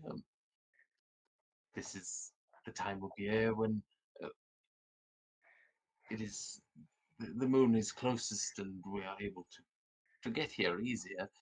That's uh, why I've arrived now. I must say, I'm very much hoping I won't be followed, but most of my kind have no reason to come down here, so I'm sure it'll be fine. So from what I've been hearing, maybe it's not uncommon, or as uncommon as I'd hoped. If you do see anyone else that looks like me, I would suggest running the other way. They're not all quite as understanding. or conversive as you are, I imagine. No, not well. They like to talk, but they talk a lot of shit, honestly. And Oh, they say, "Ooh, you can't study magic. That's not our way." But they're just if they're down here, they're here for some fast food, and you should avoid them. I'm sure they'll be gone by morning. okay. Yeah, fine. Timer nods for that. Okay. Now he's wondering how to occur. Now, oh wait, hold on. He's thinking that Theodore can read minds now. He thinks, but right now Timer is thinking about how like the threat is in the shadow class, but I wonder if it's people trying to find Theodore. Give an insight check. Okay. Insight check. Oh, skills. Insight. I am proficient at that. Let's see. I have to roll this same. Oh, a 19 insight. Yeah, with a 19, you after seeing like the spell book that he was writing in as you were telling him the history and everything last night, you do get the impression that the magic, the powers that he used when you saw him fight the vampires with that mind blast, that was psionics. That was not magic.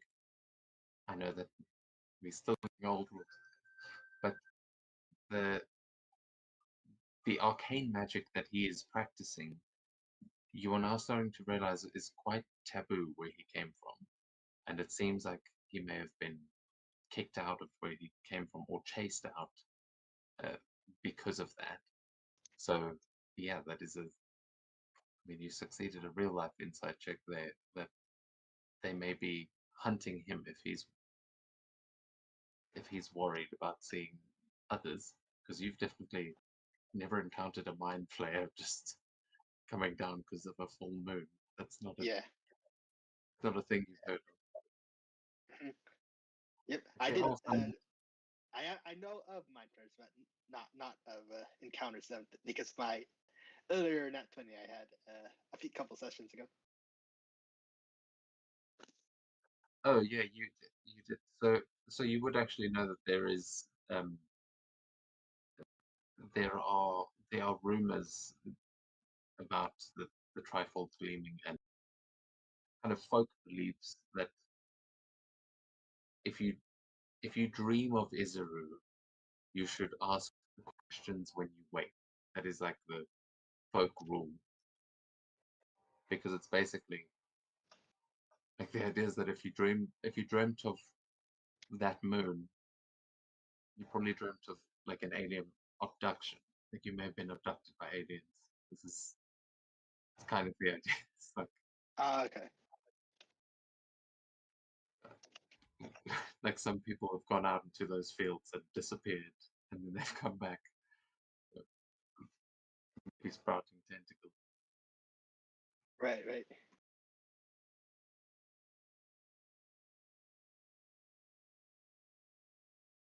All right. Did.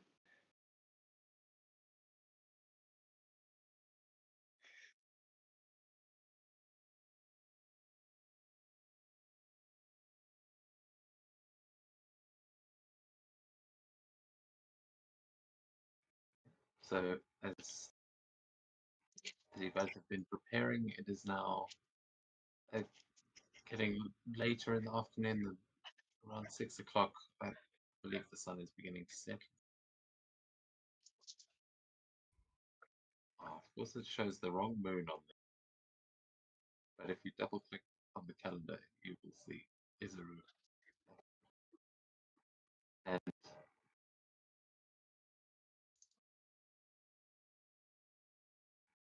the first night,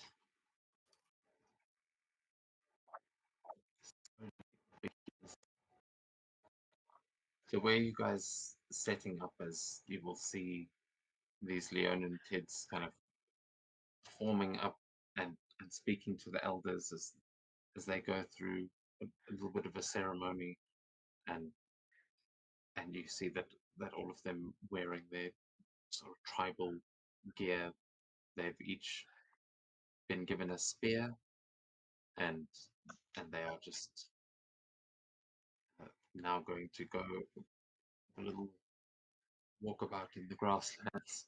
But you will be here to make sure they don't walk into any of the traps you've set.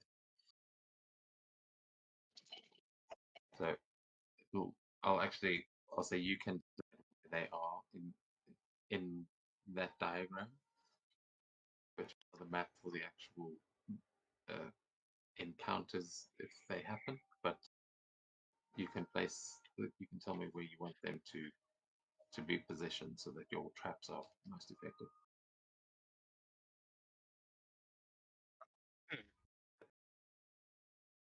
They will kind of form up and march out of town with you.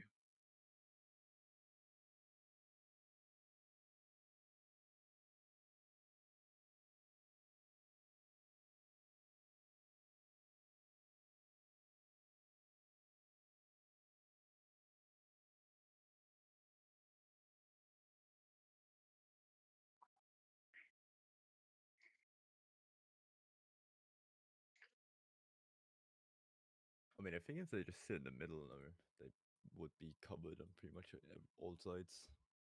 Like, something like that.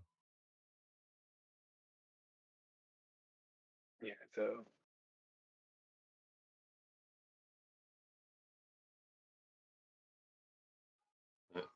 Sorry, just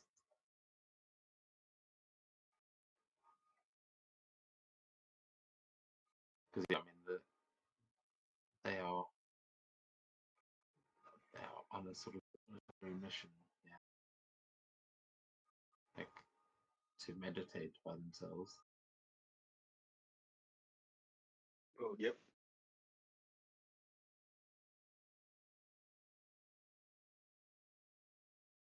Yeah, I mean that's a child. He's not. They're not actually that massive. Yeah, yeah. Hmm.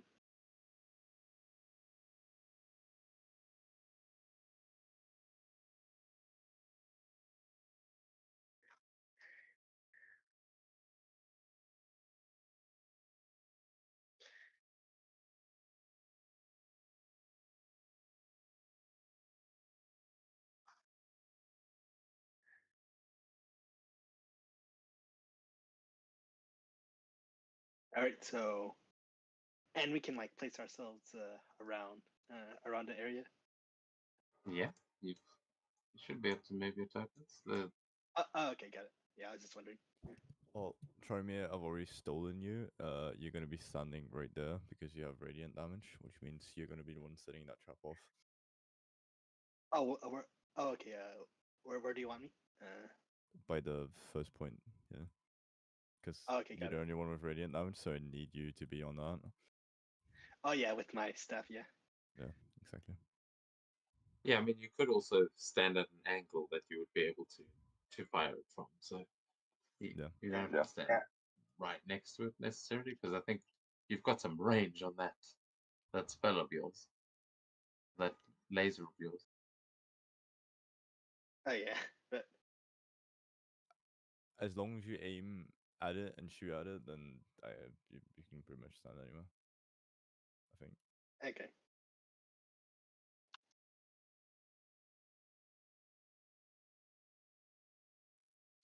I mean, quite anyway, you'd have to be on that that same. I mean, yeah. I'm just Okay, saying, standing next to the first mirror, you're kind of making that mirror almost pointless. Yeah.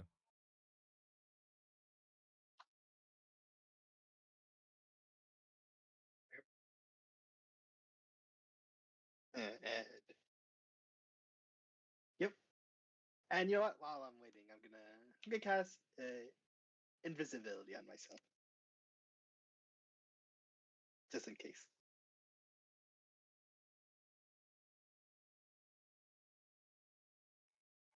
Do you want? How long does your invisibility last? 1 hour, but thanks to I've meta mag. I'm also gonna use my meta magic feature. Where are you? Where is it? Where is it? Again, twinned. I know I have extended here. Okay, yeah. If you're gonna extend it, then I'll say we won't worry too much about the timing of you casting it now. You will have cast it uh, when it matters over those. Because if it's 2 hours, then yeah, you'll Yeah. easily be able to do that while the ritual is taking place. Okay, here it is. Extended. And I will remind you also the Druid's Perch is like an overlook, so you've got a little tower there that you can, if anyone wants to get some elevation.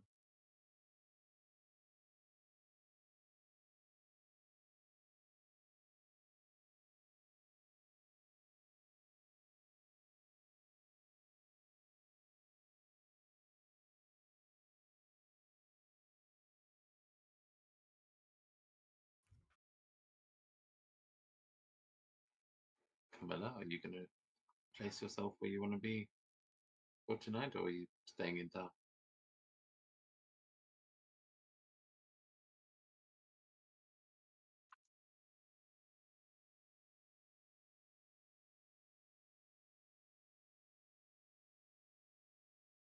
Seems like a good vantage point. So yeah, are you going up into the druid's perch, or are you down on the ground in the tree line?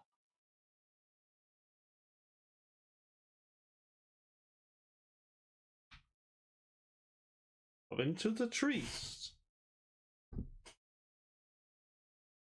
And the Yeah, so the lowest. druid's perch is Mhm. kind of like a tree house, like that tree house village you went to. So you'd have some nice little spots in those trees to have a nice lookout point.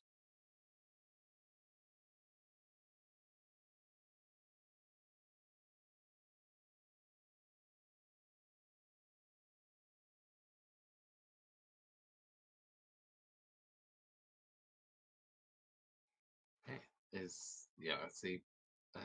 Thalgren said it'd BRB, but is everyone happy with their positions as you hunker down for the evening?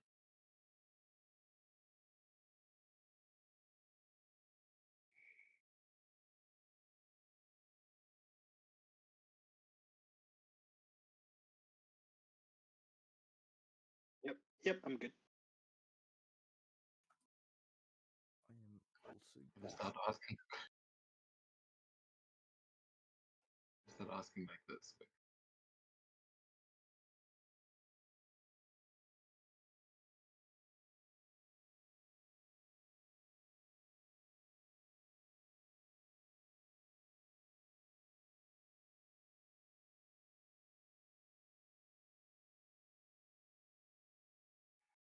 oh, that didn't work. Oh, I posted it above the visibility. I don't know why it keeps doing that. Can you see the bird? Oh, yeah, there's a vote, yeah. We have used polls in this game actually. Yeah, we we use can. polls before. Yeah. For some reason, I thought I was revealing a new feature, but no, we've used that lots.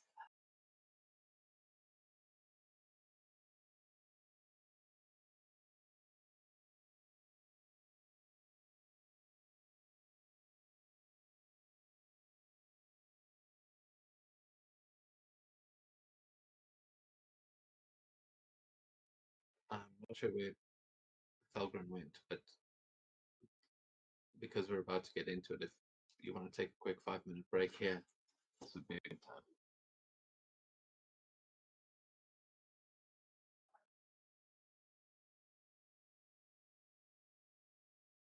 All right.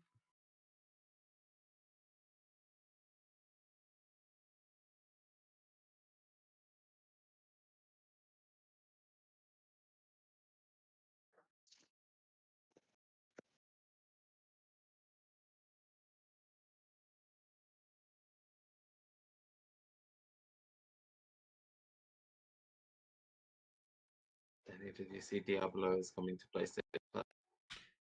Yes, I saw it. Let's try it sometime. I've never played Diablo. Well, I've been interested in like a Diablo 4 because the PlayStation 3 version is better than the PC version.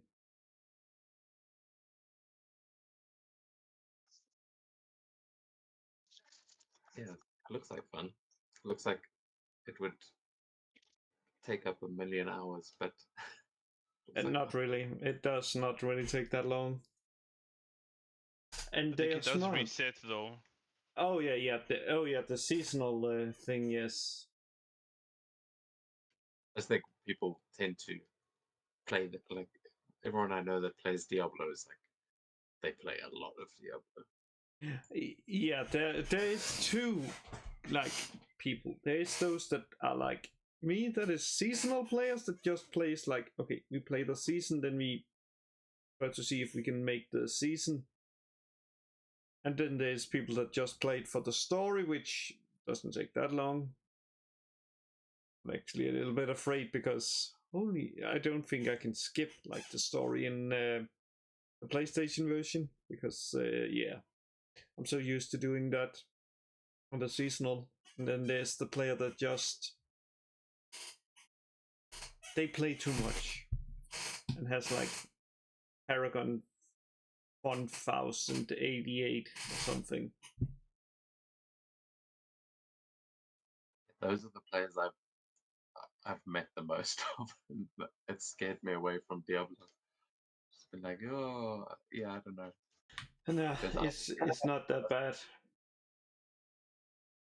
Could be worse. Like it's more like how much you want out of it. Because for me, I'm just playing it for mainly the story and then maybe the seasonal. But they are smart because I'm pretty sure they only give you the base Diablo version. And then if you want to play the Spiritborn, which, well, at launch was really fun and powerful, though it was more because they were fun, then you most likely have to cover up some cash.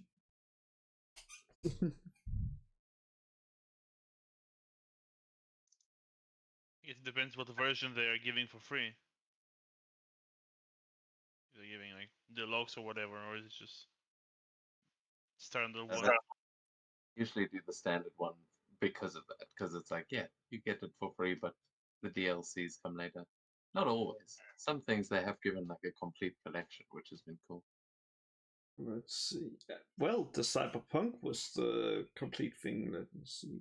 And Cyberpunk had the- one expansion. It was a major one, yeah, but Ghost I of think Diablo has Tsushima more. was Oh another yeah, one it's they just gave. the base one. Yeah, also Ghost of Tsushima. Oh yeah, then there's the oh yeah, they are smart because the Vessel of Hatred then.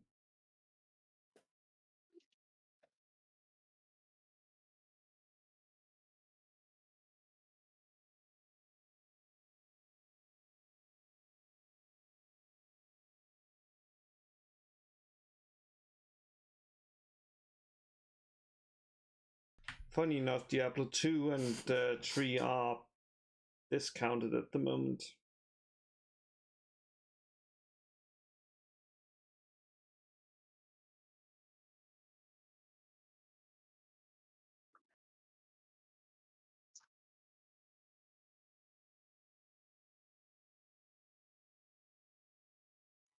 Oh, guys, this weekend we're introducing the buckler in sword training.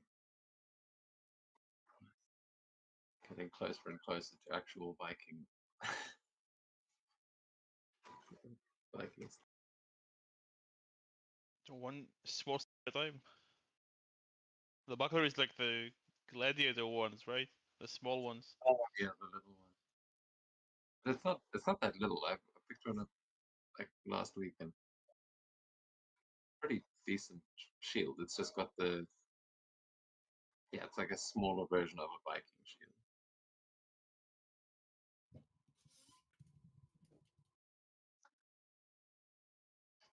Okay, is everyone back? I'm here. I'm here. Carmilla is here. I'm here. Alright. Cool. Then we can jump back in as the sun sets on the first night of the Trifold Gleaming, and these young Leonin make their way out into the grasslands to begin their trial and hopefully hear the voice of the lion in the stars as you all settle down and keep watch. The night progresses and we begin. Everyone can give me a perception check as the first hour passes by. Okay, perception.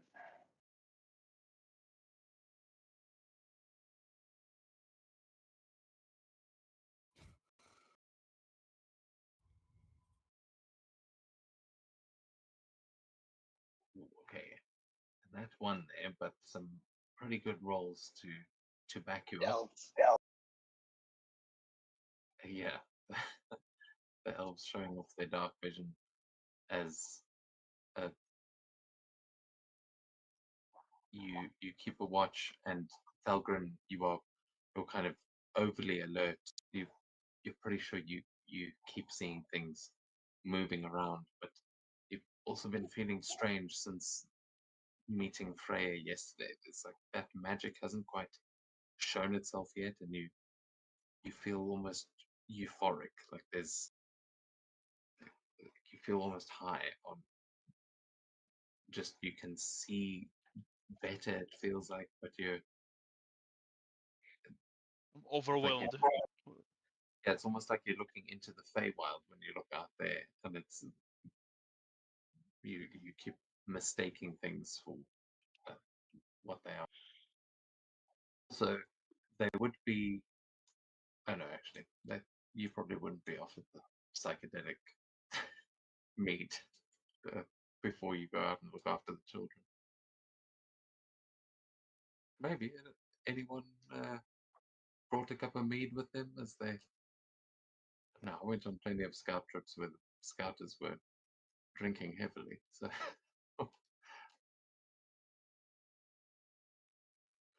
is everyone like battle ready right now, or are you guys just kind of taking it easy, not too worried? Trimer is battle ready. Now he has a responsibility. Yep.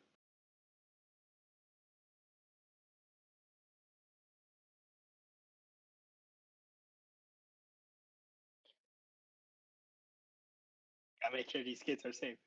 We say them for the hacks. Don't want to lose them to any unknown forces that might take opportunity.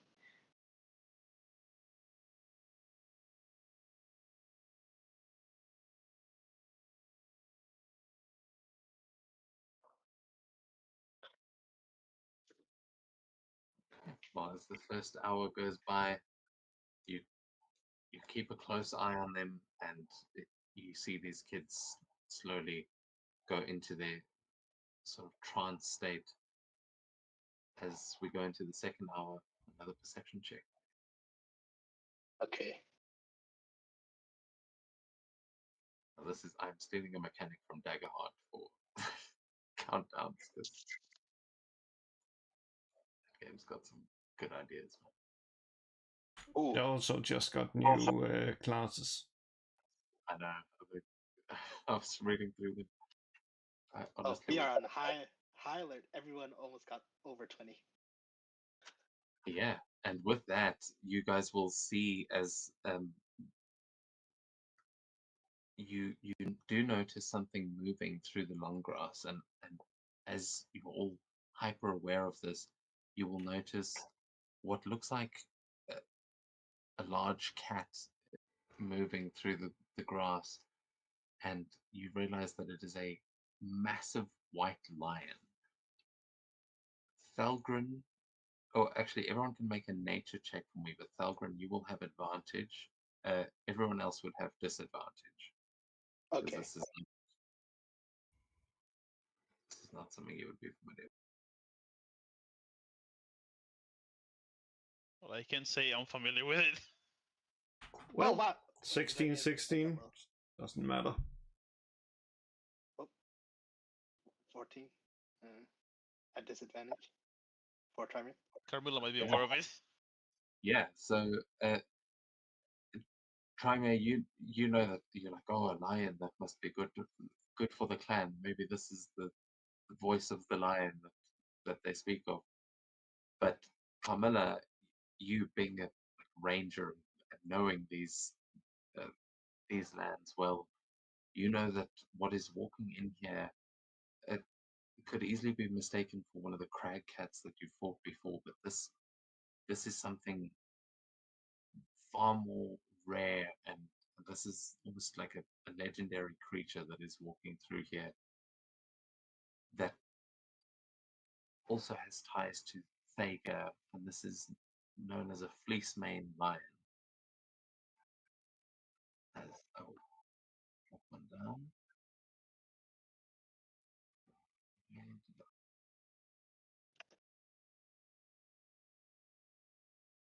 oh, it's weird, I don't know why I can give the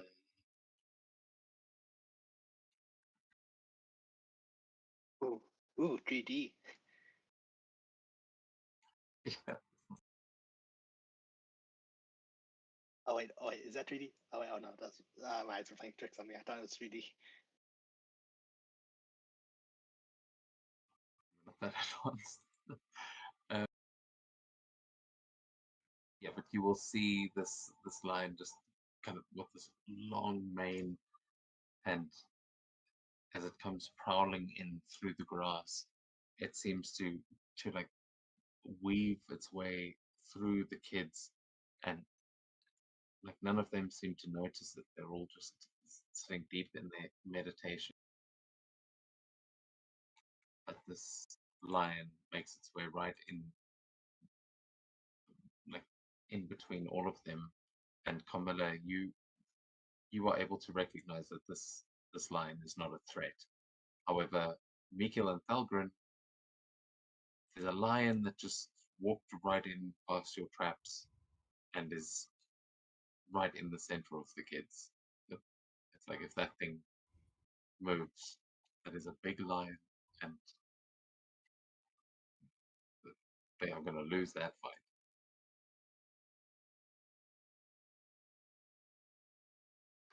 You guys can communicate with each other, so we cut to the tree line. What do you guys do? Yeah, from my role, you mentioned, this must be part of the ritual. You don't know much, but maybe it's part of the ritual. That's what Kyra is sticking with that rule. But Carmilla knows it's not a threat.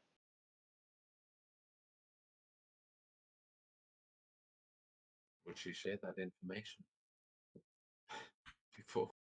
Mm-hmm. He's just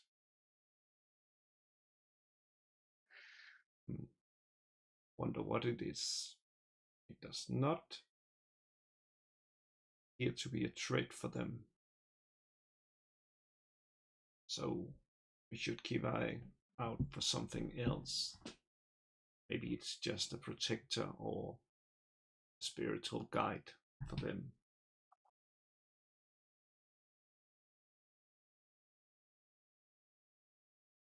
Okay. Yeah, listening to Carmilla, try my roll. Yeah, he'll keep an eye out, see if there are any poachers out and about, like Shadowclaws or any other creatures.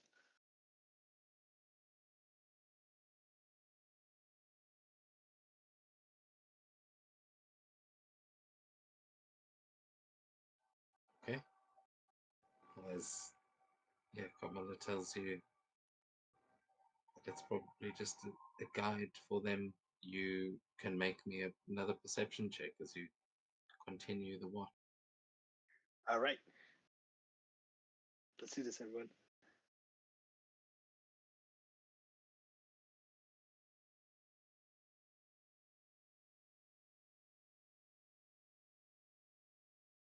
Ooh, 30-20.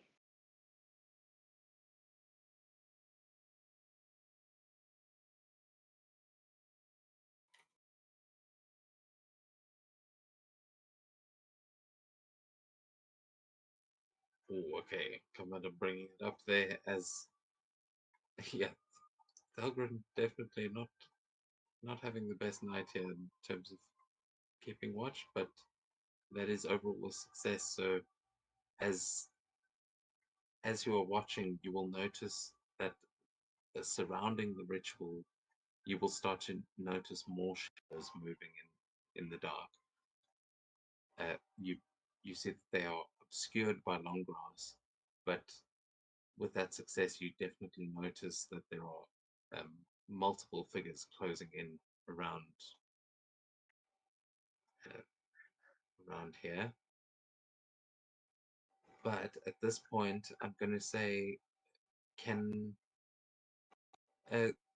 actually, can each of you make me an attack roll just with your basic like attack, and this is going to be for each of the traps to see if they walk into these traps. Oh, okay. Yeah, they would potentially trigger. Okay, can I Or- just do straight? Can I do just straight 1d20 plus spellcasting attack roll? Yeah, just you can roll whatever your normal Okay. attack roll would be. Okay, I'm gonna roll d20 plus 8. Let's do this. Ooh, 26. Okay. One of those traps, you hear a bear trap just snap shut. Let's see about the others. It'll be the same roll for all of us. Just a straight roll. Well, Oh, roll wise. Just an attack, like any. I'll roll the 2, so either way, it's still low Okay, enough. so that they managed to avoid one of them.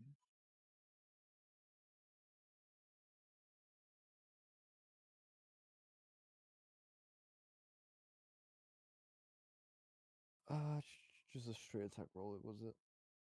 yeah. Alright.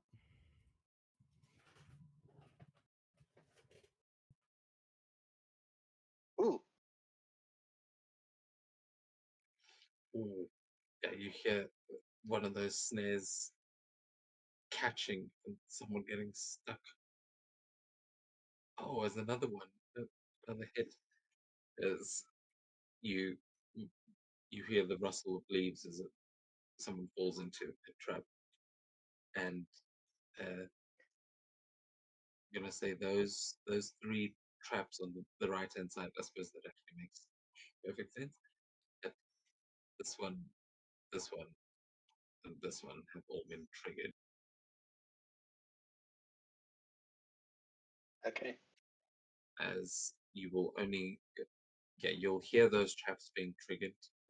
You would have to go and investigate what has been caught to see what is in there, but you will see um, one figure making their way through, and it will be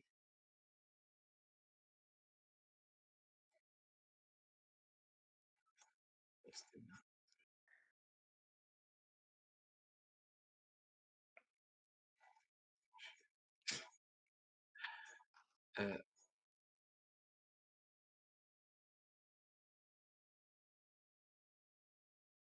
yeah, you will see the creature making their way in. That is just you just see this kind of floating like cloak that is moving through the grass. It just looks like a moving shadow as it is making its way towards one of the kids on the other side.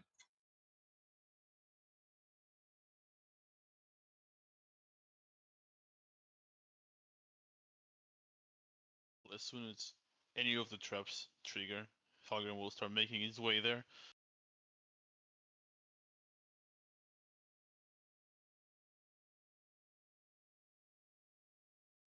Okay, Falcon, what are you doing? Because you see he's going for one of these kids that has not even noticed them yet.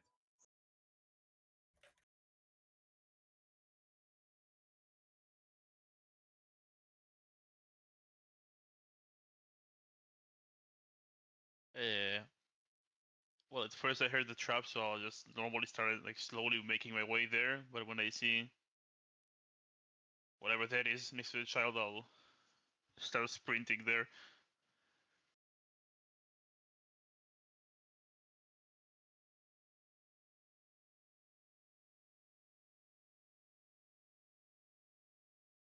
Like, if he's close enough, I'll chuck a hand axe towards him. Okay, and you can make that attack and move to where you would be attacking from, as that will put us into initiative. We could move to another map, but I feel like the trap is going to be difficult to explain. Actually, no. You know what? We're in combat now.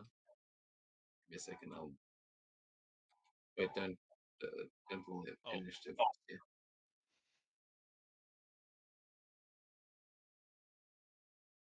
I'm just. Oh no! Is he gonna have a giant foundry dice underneath? Rita? No, they showed up momentarily. Yeah, no, because I entered the combat. I think that's the default token at the moment. I didn't have time to change that, but it's okay. We are going to a different map. Just give me a second to.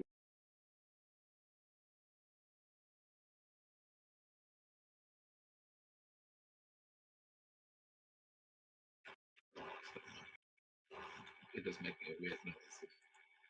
If I disappeared, may have exploded.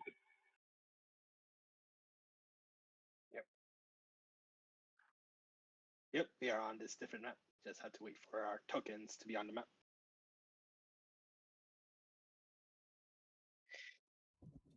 Darkness. Hello, darkness, my old friend.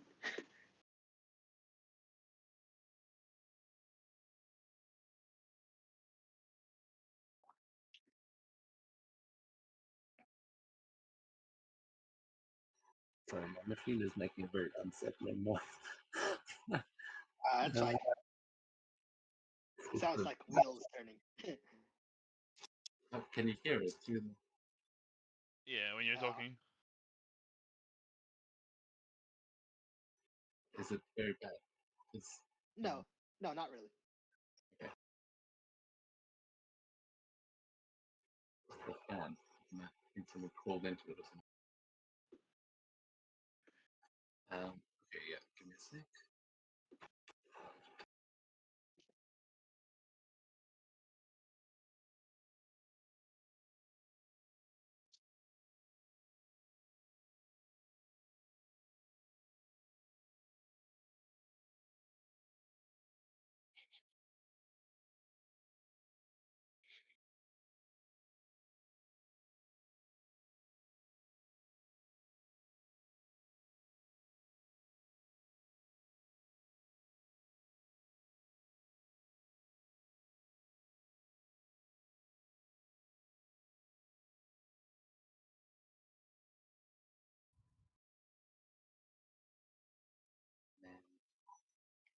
And kids.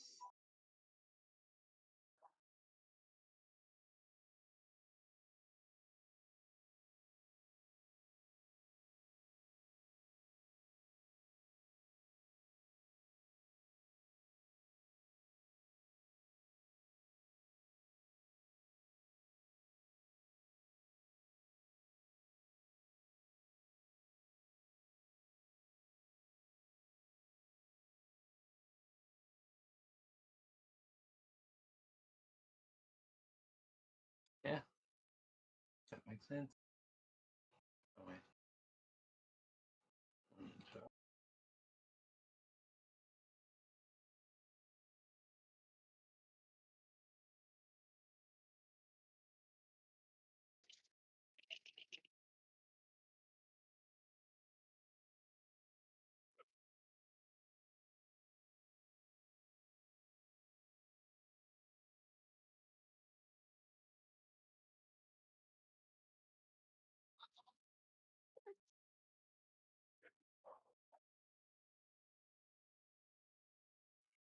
almost there.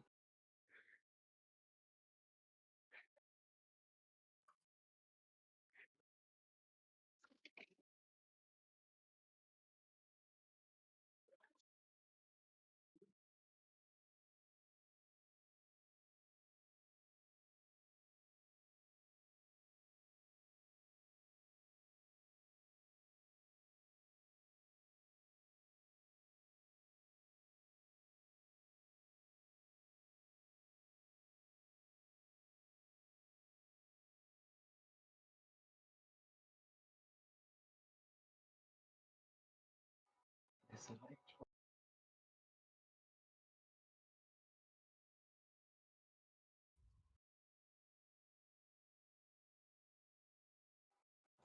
it's not quite it's quite big enough for what we were saying before, but yeah, that should be good.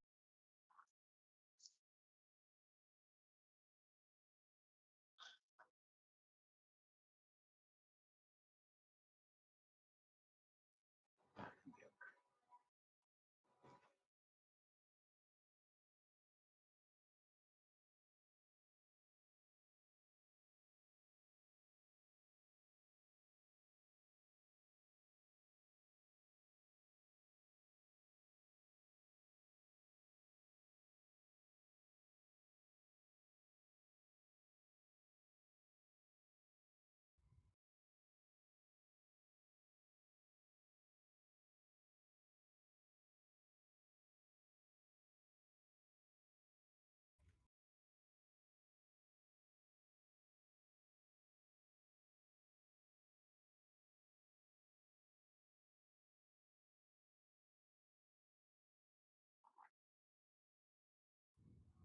Okay, that's it.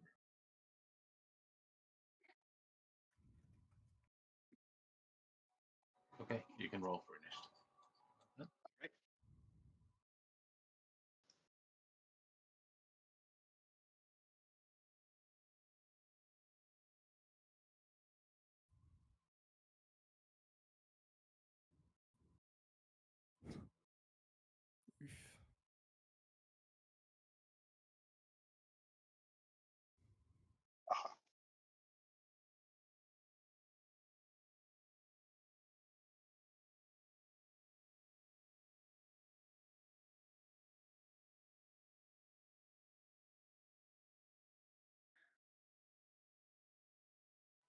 Okay, one rolled. Oof.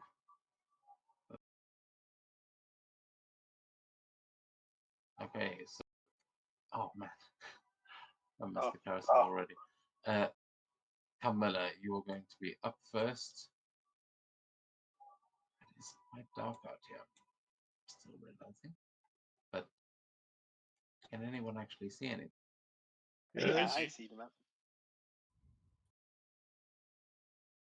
Okay, Camilla, you're up.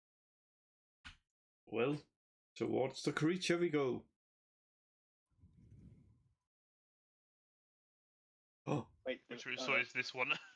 Yeah, first. it's please go after that one. Philip. really? Also, go your up there.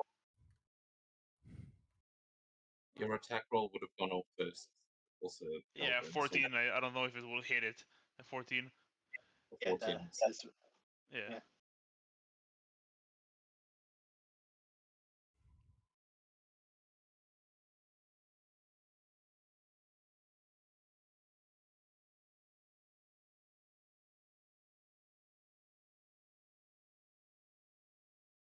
Yeah, does not look nice.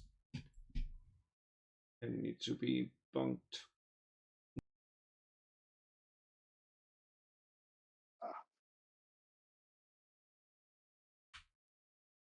Huh? Does it really only have 14? And no, 15. Okay. Oh. I was wondering. So it's Oh, well. try it again. It should be fixed now. okay. Yeah. It is showing up right there. So yeah, the 16 hits.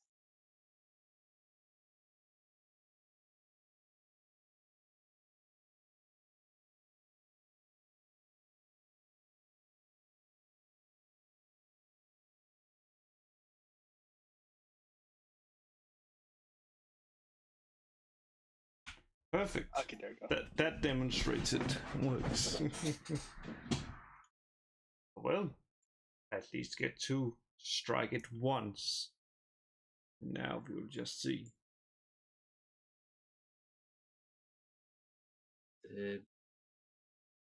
Oh, didn't apply the damage.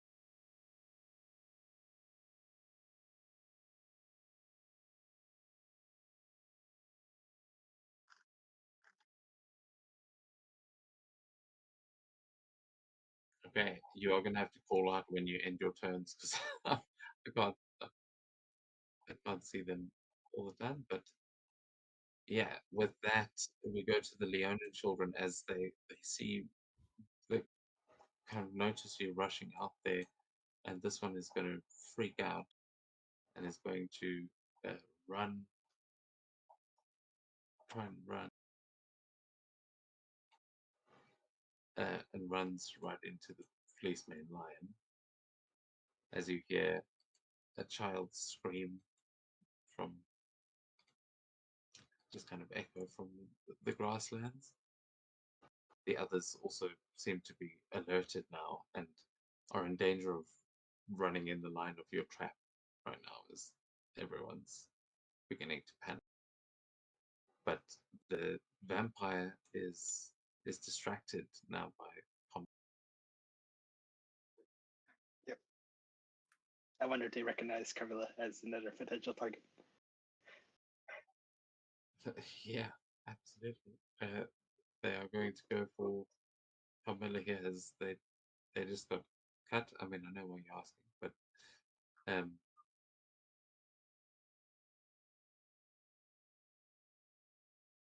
okay, it is going to make a bite attack.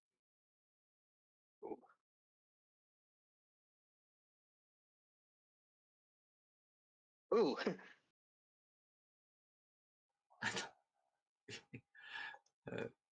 Yeah, it moves into bite, but it's just impaled on the end of your sword. Oh, is this? It's doing the same thing that Marvel was doing, where it puts my rolls. Oh, above No, your. Oh, there I Oh, see above Carmilla. Oh you know what I yeah. think it is? I think the clock on my computer is slow. I think it's the time code is getting confused. It's like, It says that you rolled it almost 4 minutes ago. yeah, that's my clock is about 3 minutes fast. Yeah, seems to be that. Okay. I'll fix that soon. But it can only make one bite attack, so it is going to then. Yeah, it's going to attempt a mind siphon as you will not have disadvantage because it failed its bite attack, but you're going to need to make an intelligence save. Oh, intelligence. What the fuck? Oh, we're being attacked by the vampire from the What We Do in the Shadows, but not the one that gets blood, the one that starts like joy or whatever it was. Yeah, that's, That is. it feels like an insult to the sessions. No. Don't care. Oh wow. But just bores you to death. But oh yeah, That 20. Camilla absolutely immune to these vampires. But obviously, the vampire's trying to draw your energy, and you're like, bitch, please. I'm a scarier vampire than you. As this thing tries to consume your mind, you do not let it in, and that is going to be its turn as it just. It says, no. It can't be. You're her. And we hear the howls coming from nearby as this uh, werewolf is going to try and break itself out of the bear trap that it's stood.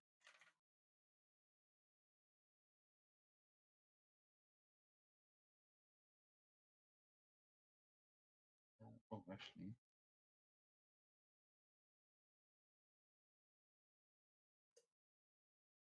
Oop, 11. an 11 is not going to do it, as you see it is dragging itself along, but it is only going to be able to move 10 feet.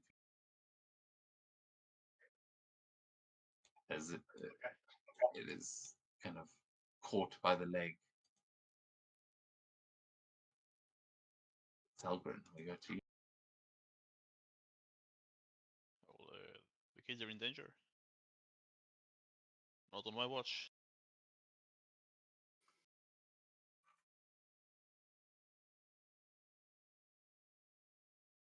Ray.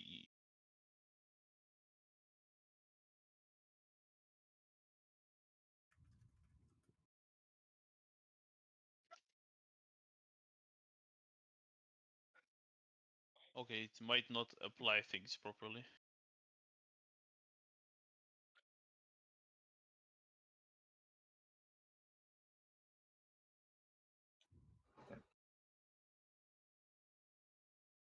Yeah, it's used the source resource, but it does not apply it, so I'll just make sure to.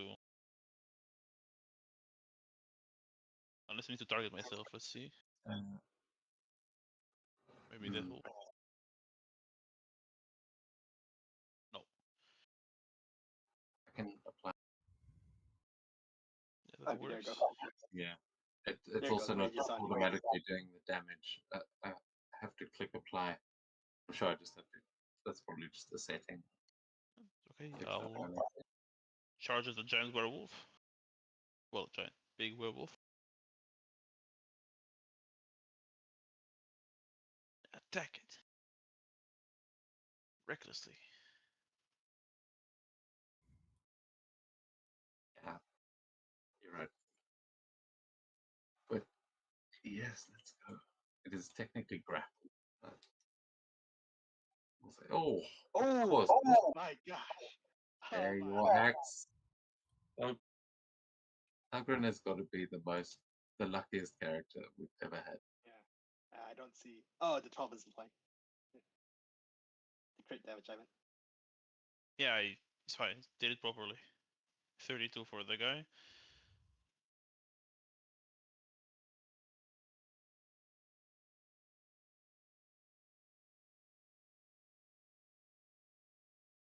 Oh, that was so close. I said Oh. that 2 and 20. So, do you have improved critical? No. No, no. That's what I'm missing.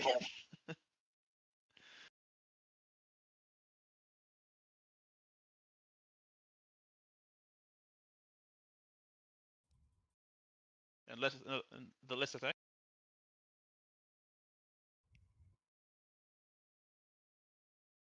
It's another crit. It is. Oh, Oh shit! Oh my god! Oh my god, Falcon. Witness me, Freya.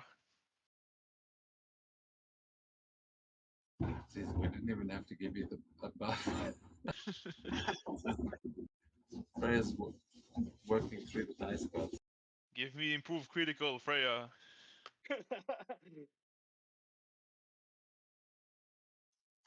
She would have if this thing wasn't already dead. How do you?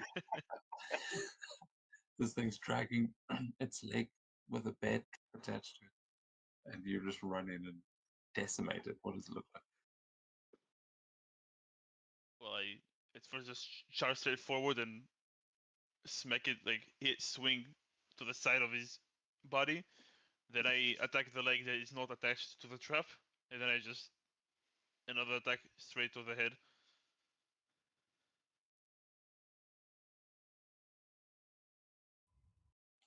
Amazing. So, at the end of your turn, Fleece Main Lion is going to use both of its legendary actions to let out a roar almost in victory, as you will be, I think, frightened. Actually, does frightened stop you from being afraid? But you will not be affected by this roar anyway. But everyone else is going to be making a wisdom save. Where did it pose? Oh, everyone? Yeah, I put it all the way before Winston. Yeah, everyone within 60 feet must make a wisdom saving throw. Be frightened of the lion that's right in the middle.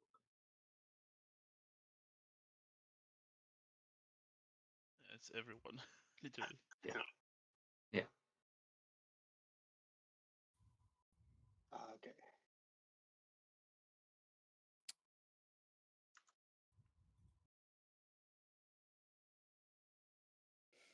Yep, thanks. Because of the ring, I have disadvantage, but thanks to reaction, restore balance, I'm gonna make that a regular roll on my end.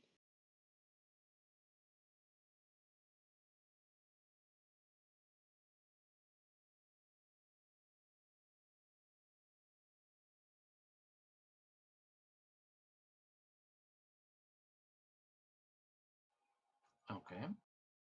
Oh, nat 20. Oh, very nice. Yeah.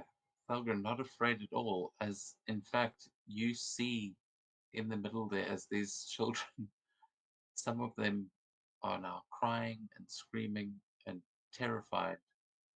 But oh wait, did I only roll 3 of them? Oh, I No. only ran the on child failed. The other succeeded. Yes, you're right. Sorry, I was looking at the wrong roll. But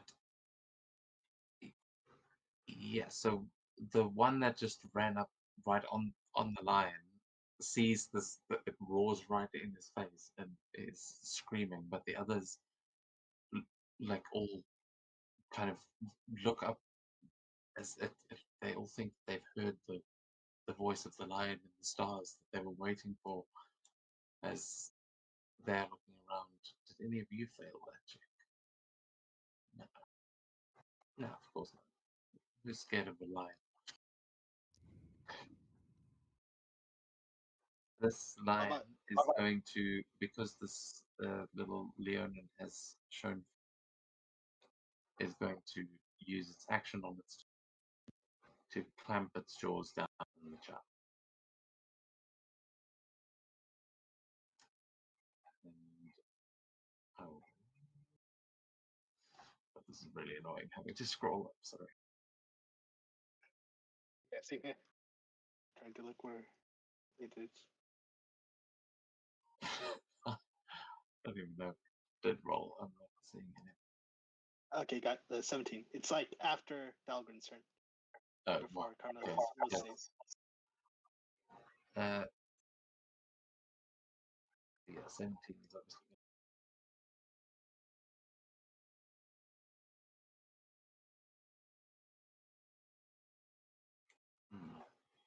Does not prompt me for damage. Oh gosh, please tell me that child's okay. He's gonna explode. No. Will turn into a lion.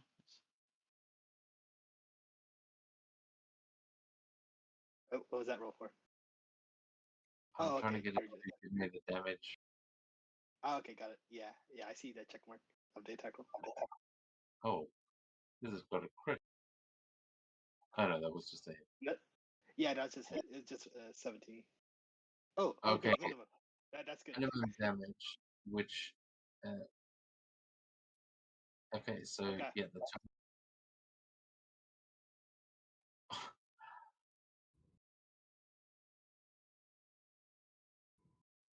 Okay, it's not dead. It is brought to exactly 0 hit points. Oh, Oh no, it is bloodied.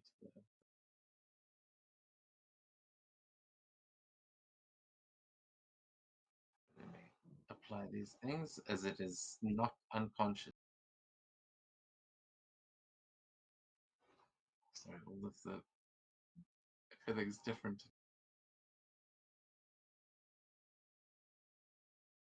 yeah. Like Tyrus word, like is that a part of the ritual? Like child who gets scared will get bitten. What's supposed to be touched by the lion? Yes, but you're also supposed to show courage. Or be a cowardly lion. That's sacrilege. That's just the Wizard of Oz. Yeah, exactly. No space for that kind of weakness around here. So the lion is going to pick up this child and then run 35 feet with it in its jaws. Okay. It seems to be kidnapping this child, like it's going to go and eat this somewhere else.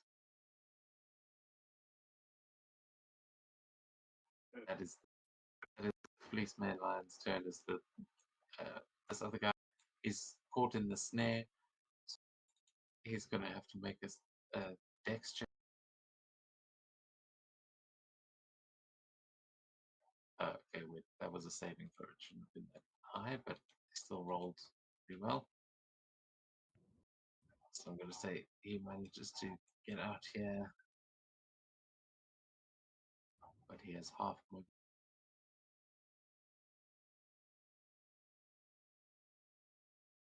Yeah, that's still going to be enough to come in here, not get through the troop.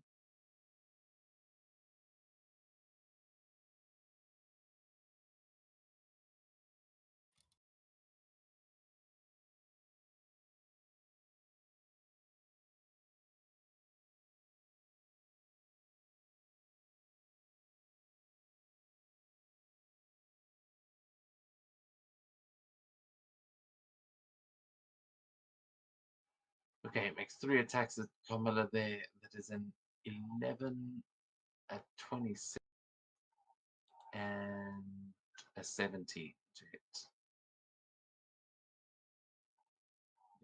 Two of those hit. Shows them ahead, yes.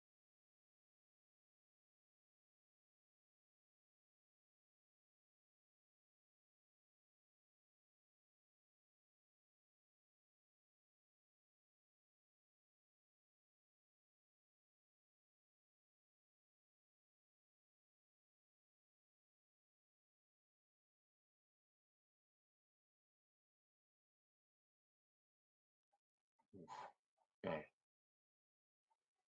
Doing some pretty good Oh, damage there, Oh actually. damn! Each card is 46. Yeah, this is the force damage on top. Oh, okay. Oh damn! Damn, the shower claws are tough.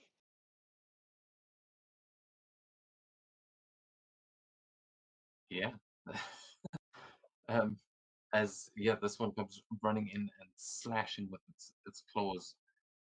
Just it seems like your snare slowed it down, but only enough for it to have to choose you as the target.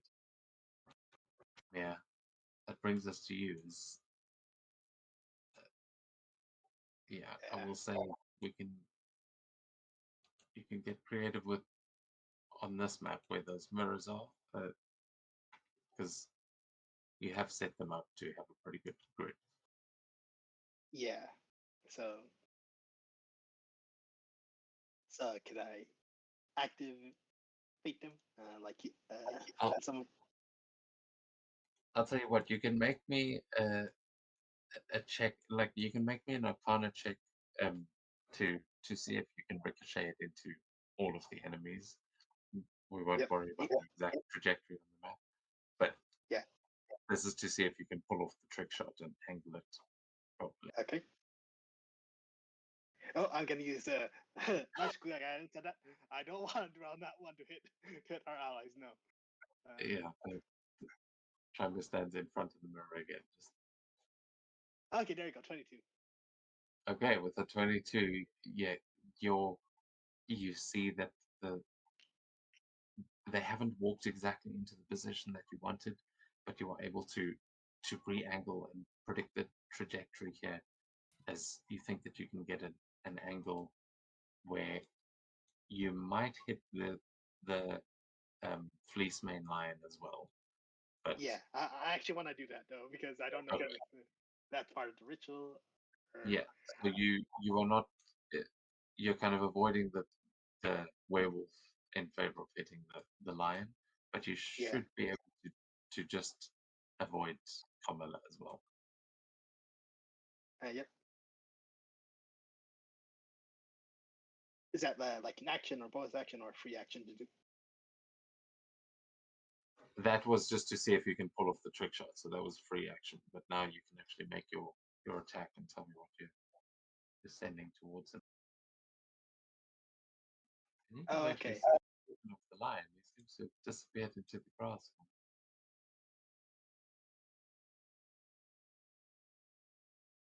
Okay, well, you mentioned I could do this. Could I aim my flame staff at it and just do Jiffy? Yeah, I think that was the idea. You've got the laser. You've set up the mirrors. Now, Let's use it. Yeah. So so yeah, just make a deck. So wait, hold on, let me just get the text up for it. so what is the deck saves? Yeah, deck saves. DC 16. Just make deck saves for them. There we go. When you put it in the chat, I can click that.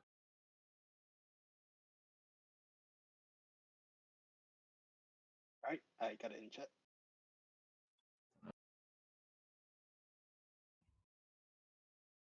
Oop, that roll like I. Oop, So accept button. it's kind of crashing the foundry. Just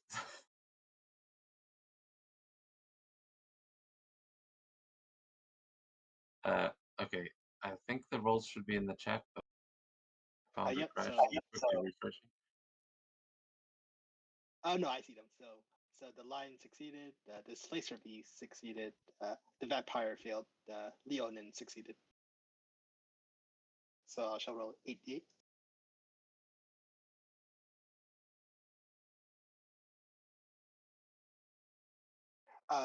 Wait, should I roll the 8d8 from the staff or just roll them manually and you'll subtract it from the?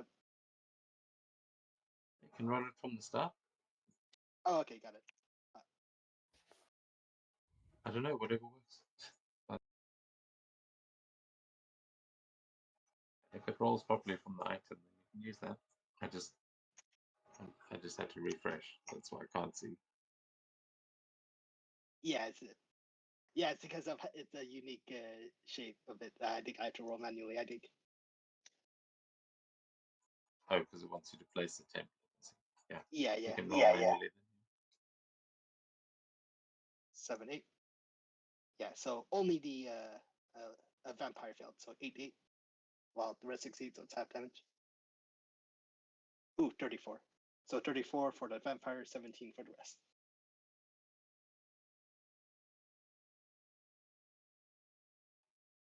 Okay, nice. And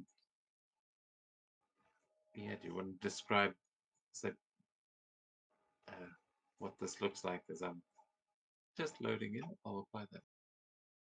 Yep. So, yeah. So I can imagine the moment Trymir fires this ray of fire into this like glowing scale.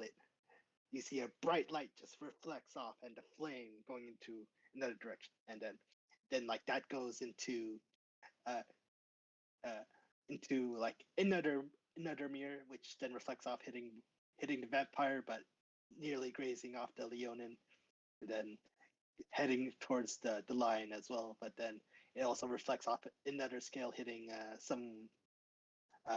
Like apparently there's a displacer beast nearby. I don't know where they are. On the map. That reveals it now as you kind of hit its. You see, this is the one that fell into the pit trap, and you just see a couple of tendrils that are like just starting to stick out, and then you blast through one of them, and they retract back into the hole. But it is revealed now. Okay. That almost kills the vampire. Damn. But it is damn close. As yeah, you managed to injure the others. Yep. And that Trymir is gonna. He's still got some movement left. 5, 10, 15, 20, 25, 30 there.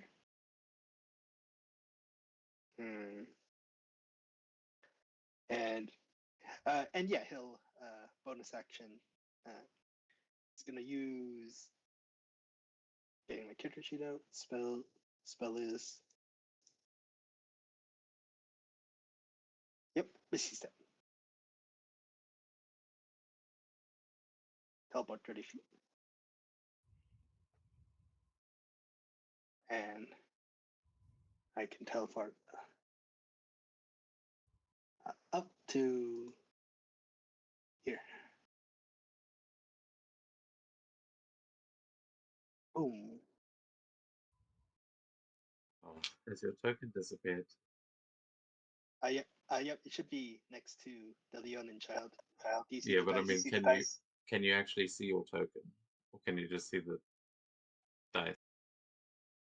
I see the dice, if I'm being honest, but it's fine. Yeah. It's fine. No, that's an old problem with Misty Step that has seemingly returned, but that's okay. You should still be able to hover over and see where their tokens are now. Yep, and then end turn. Okay, as you end your turn, that displacer beast that you have just revealed is going to jump out of the hole here.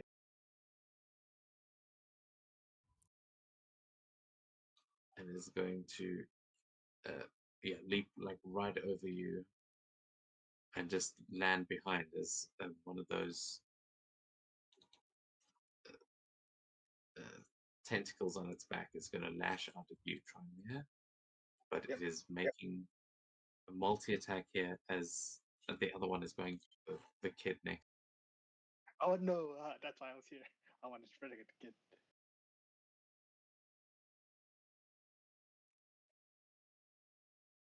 Well, you can. I'll say if you want to make a reaction to try and get in the way, you can do that. You'd have to spend your reaction, but you would Yeah, it would be an automatic hit on you. yeah, I do. It'll be an automatic hit on me to protect the kid. So then I'm just going to roll this damage twice, essentially. As Okay. it's I should apply there. and then Yep, one it's more. fine.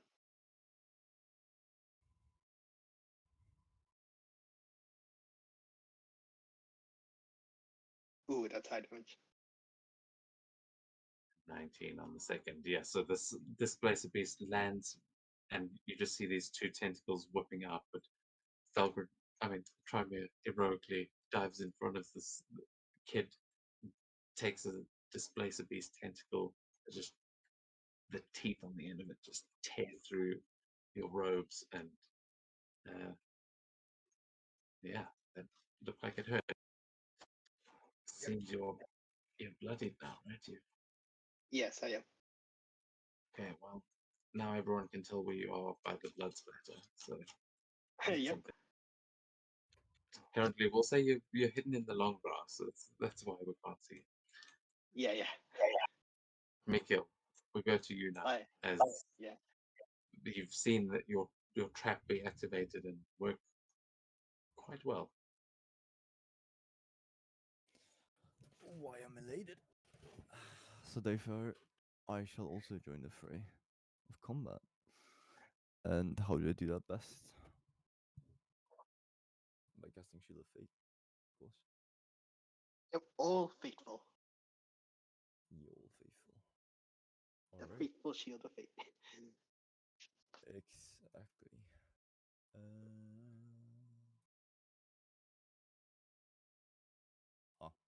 Okay. It didn't apply. I guess that's a bug. I may be able to. It seems I just need to click the button on my side. Oh, I see. Yeah. Like you have to confirm it. I will fix that by next time. Alright, and then, since actually I won't be able to make it to it yet. Yep, Yep. I'm gonna move towards the displacer. And then for just standing here, I'm just gonna lob a fire bolt at it. Alright. I was considering shooting burning hands at it, but there's a child right behind it, and I don't know. You do have disadvantage on this, unfortunately, from its displacement. So yeah, you may hit the chance behind it. Oh, doesn't seem. Oh damn. No, that is still a hit. As yeah, not a crit, but you notice that the displacer beast has a magical illusion that makes it appear to be standing near its actual location, hence the name. But it means attack rolls against it have disadvantage, but if it is hit by an attack, this trait is dampened until the start of its next turn. So,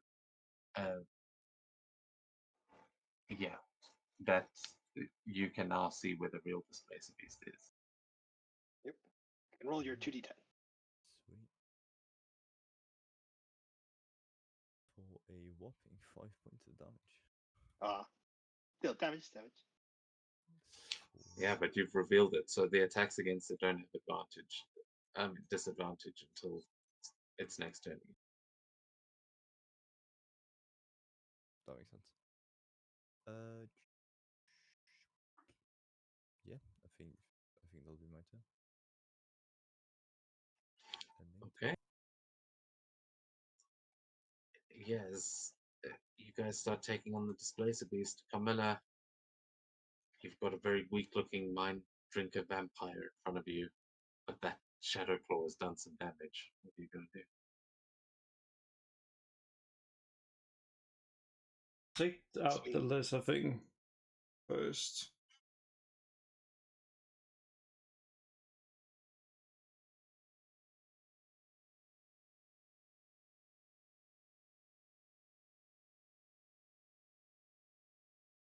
Ooh, is it dead from 12? damage. It is indeed.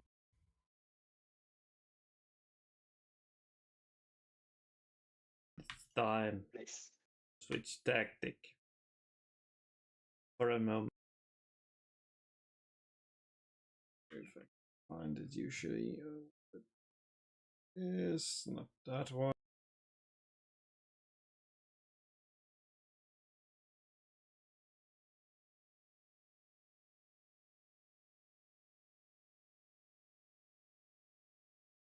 Let's see if that still works. Or if it's broken.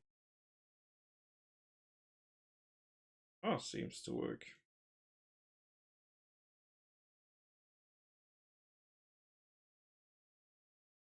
Ah, Sadness.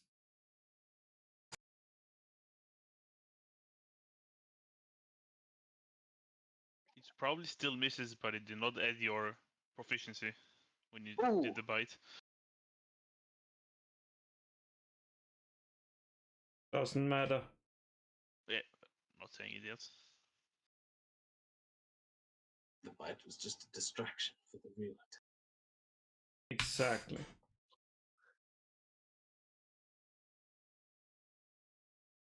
You do draw blood on that one. Perfect. And then I lead it towards the only other person that can crit.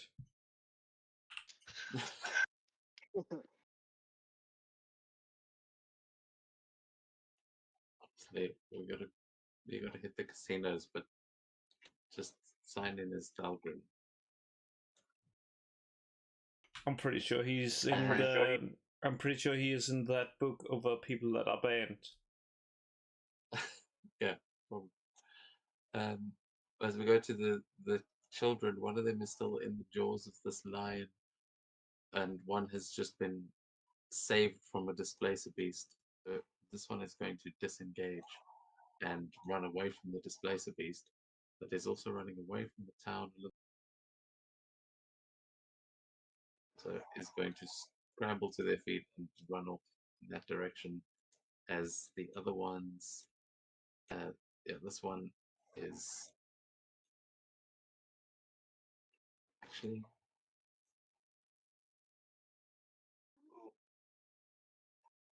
Yeah, this one's going to start. He goes that way, and this one, seeing Mikil charge past, is going to be overcome with bravery. Is going to run after Mikil and is going to throw his little spear. It's doing a little attack. ooh. What? Did you roll well? Oh, Yeah, you got a God. 19.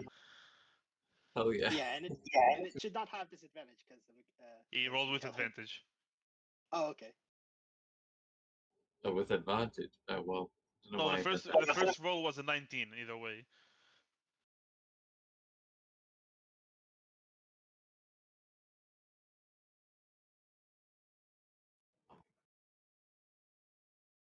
Ooh, nice.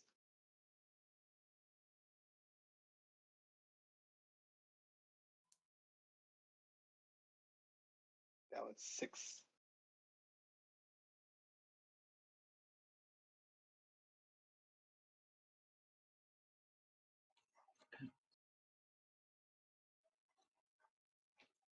Just a bit slower with all these controls, but yes, that spear sails through the air and just impales into the like right where the firebolt hit. And you can see that yeah, this kid may be the bravest amongst them.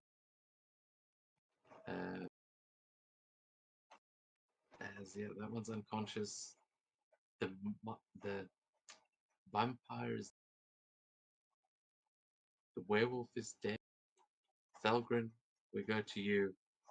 That lion might be able to get away, but the Leonin is coming for you. He can. I had a different plan before Carmilla tried to interrupt, but I will ignore Carmilla and take a book from Wolves book play and gamble greatly. Charges the Displacer Beast, Oh, okay. and I recklessly swing, but I'll use an ability that I need to find. Carry on Feast. So I'll spend 4 points, make an attack, and deal additional 5d6 necrotic damage, and gain them as temp HP. Ooh. Let's see if it hits.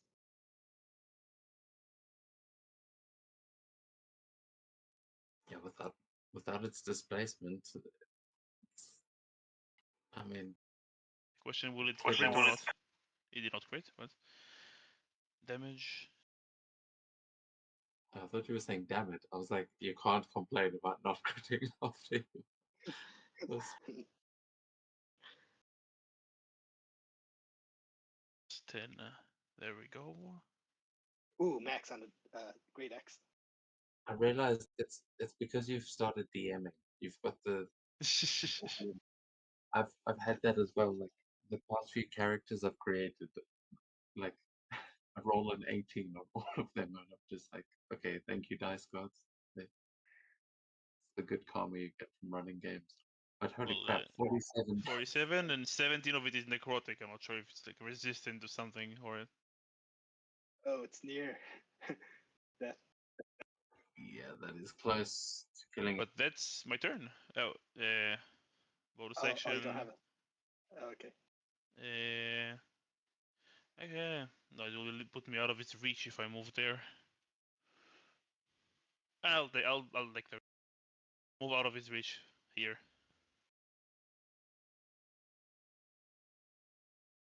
So it's gonna make an attempt an attack with advantage. But I'll use a feature that I maybe used like once. Oh crap! Okay, my something able to make chrome. It rolled a crit.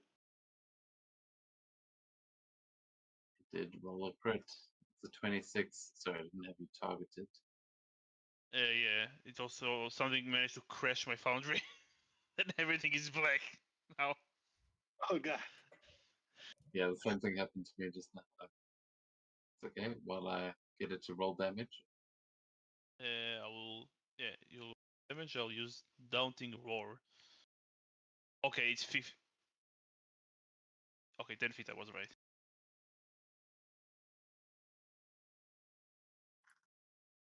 I will not put a template because I don't know if it will work. But the I see it.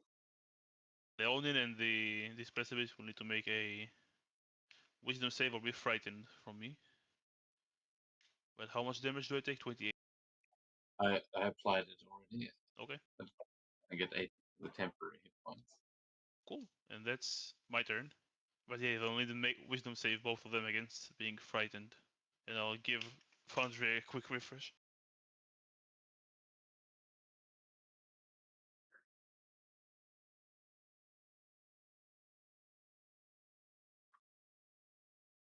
Oh, the Displacer Beast passes. Okay. This is 15. Not sure if it says there. Yeah, it does. They both passed. Ah, damn. What a shame. But yeah, that was my turn. Okay, then it is going to be the lion who is going to flee the battle. No. It is going to disengage. So I'm actually going to keep it on the map here. It literally can get to the corner of the map. Oh, I moved Trimary. Oh, yeah.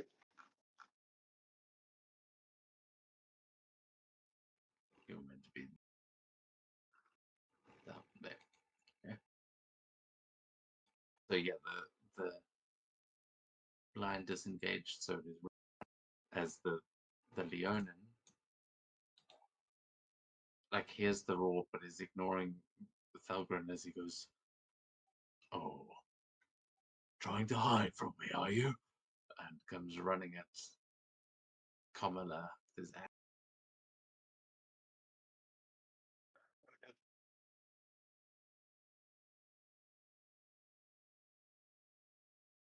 You got claws. Oh, that is. Thankfully, that 14. Ooh, 19.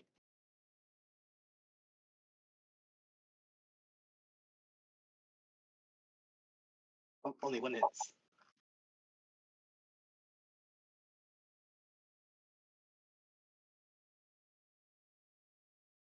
Mhm. Can find the damage button. Okay, yeah, so the 19 is the hit, right? Yep, only one hit. But the other two were 14s.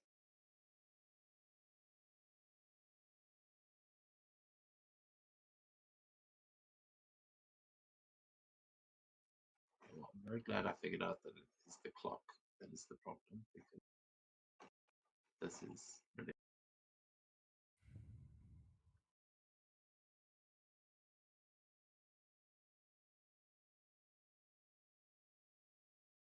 Okay, that was 23 points of damage there to Camilla, but that is its turn as brings her near death.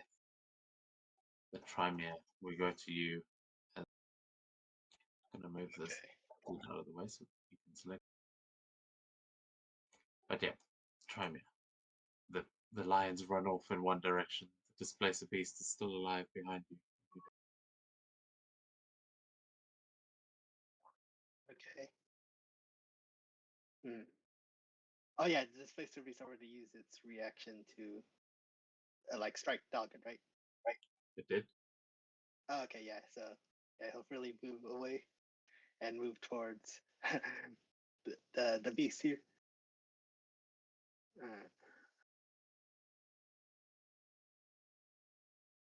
Okay. Hey, what to do? What to do?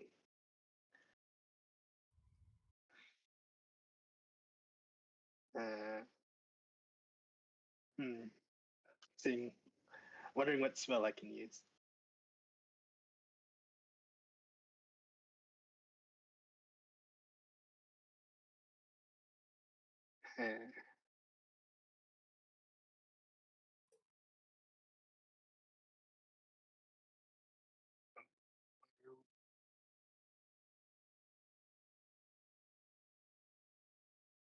Hey, you know what? Yeah, he'll use this, but he'll use the feature Meta Magic. What is Meta Magic features? It's gonna use Quicken Spell, so to cast a spell as a bonus action. And what he's gonna cast is Summon Construct. And he's gonna use a Stone Construct.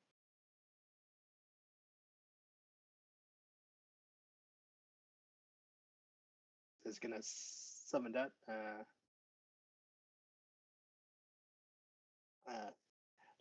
Like flanking with the line. It's somewhat outside the map, but yeah, flanking against the line.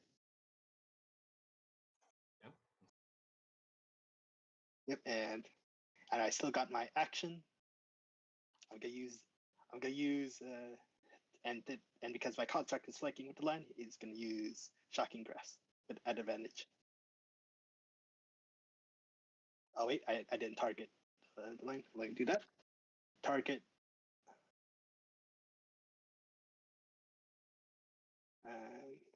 Okay, there we go.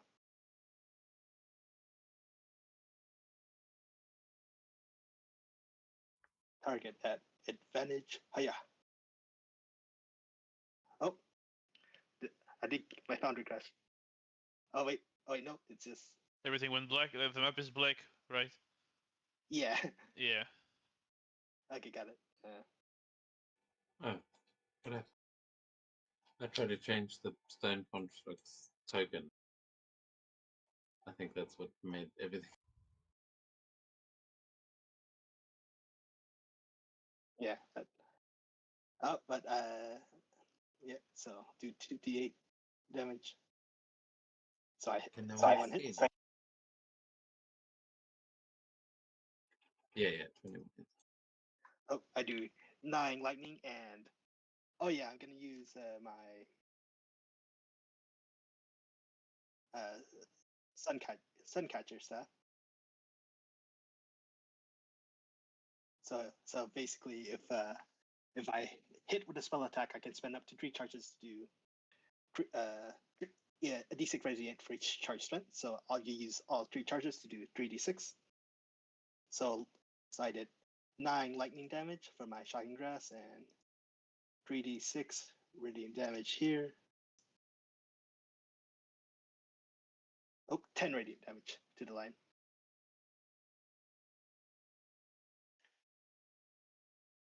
Yep, and then after my turn, it's immediately my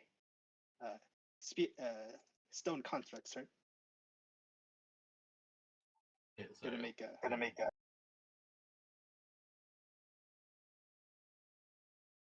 Yep, it's gonna make a slam attack.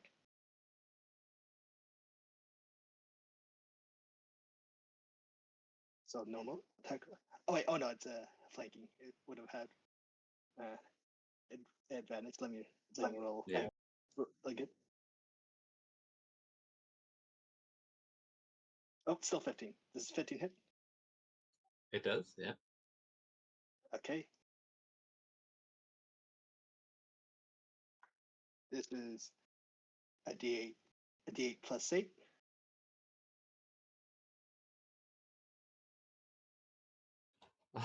that, Still up. that is enough. No, that's enough. How do you want to do this? Oh, I imagine. Oh, I imagine Trymere shocks it from behind, like he's grabbing it from the tail, essentially, from the lion's tail, shocking it with lightning and radiant energy, and the stone construct appears, like climbs from the ground, appears in front of the lion, and then I imagine funnily it as it's summoned, it uppercuts the lion as he's summoned in the jaw, dropping the kid out of its mouth, and the construct grabs the kid with its left arm while with its right stone arm it just uppercuts the lion in the jaw as it's summoned. Nice. Yeah, as that lion is knocked out and the child is saved, is that going to be your turn? Yep, that is the turn. Then we go to the Displacer Beast, who is not quite done yet and is going to jump towards Mikil and the other as its displacement comes back and it tries to get back at them, even though I suppose Thalgren might have been logical, but it's hungry for these children. Oh no, that child! No, Mikael, please protect. I don't have anything where I could jump in front of the child, unfortunately. You can't. I mean, yeah, mechanically, if you want to, it'll automatically hit. You'll use your reaction, Alright. but you can interpose there if you want.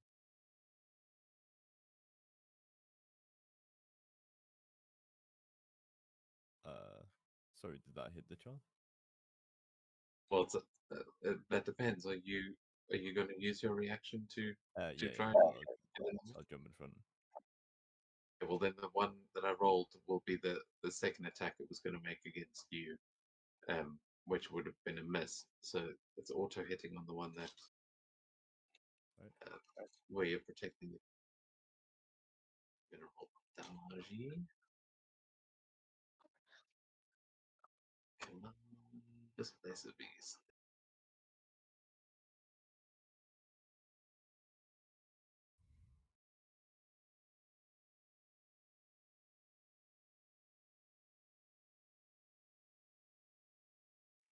Okay, so you're going to take 16 points of damage there as it slams down onto your shield of faith with the second tendril, but you are having to like get in the way and kind of catch one of the other tendrils that cuts into you, and it's a very weird feeling because you can't quite tell where the thing is standing while you're like hanging onto its one tentacle. But that takes us to your turn. Well, I'll show the Displacer Beast, so I'm gonna start wailing at it with my sword. You got disadvantage. Yeah, I put disadvantage. Okay. Does a 14 hit? 14 hits. Ooh. Right. And max damage, okay. 17 on the first attack. That is enough. How do you save this child and kill this beast all in one badass combo? Sorry, I jump in front of the child. Shield up. The displacer beast tentacles. They manage to wrap around the shield so they like stabs me in the sides. But I then bring down a shield, like just low enough that I can swipe it across. I guess essentially hitting it in its face, like by its nose, with my sword, swiping cleanly through it, giving it jaw surgery, essentially. Oh, brutal. Okay. Is that gonna be your turn, or you still got something? That would be my turn. Then we send it over. Oops, sorry, to Carmilla, probably to finish this Leonin, but he's looking a bit healthier than you right now. So, what kind of vengeance can you show?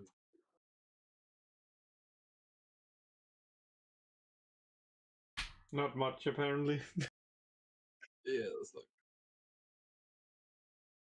Yep. You're rolling 14s against each other. 14, 14, and then 14 against you. yeah, it's quite the deal here. But that 18 hits.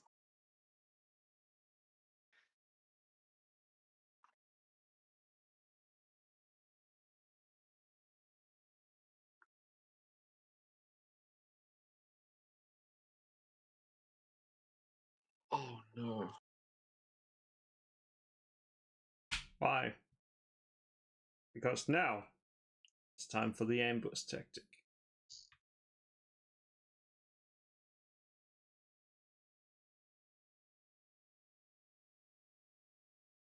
As I'm just like, well, you had a good run. Now it's my time to run. Okay, nice. At this point, the children, that one is going to be frozen. This one seems quite happily wedged between the two of you, as uh, the other one has basically run home at this point, so we're not going to worry too much about it. As Falgren, you are going to be up next. One enemy remaining. Unfortunately for this guy. Let's see, will your luck finally turn? Yep, nat 20. Oh, so close. I saw that. 2 to 20. Oh, I didn't target. Yeah, 15 is a miss. Okay. No, I did target. Second attack.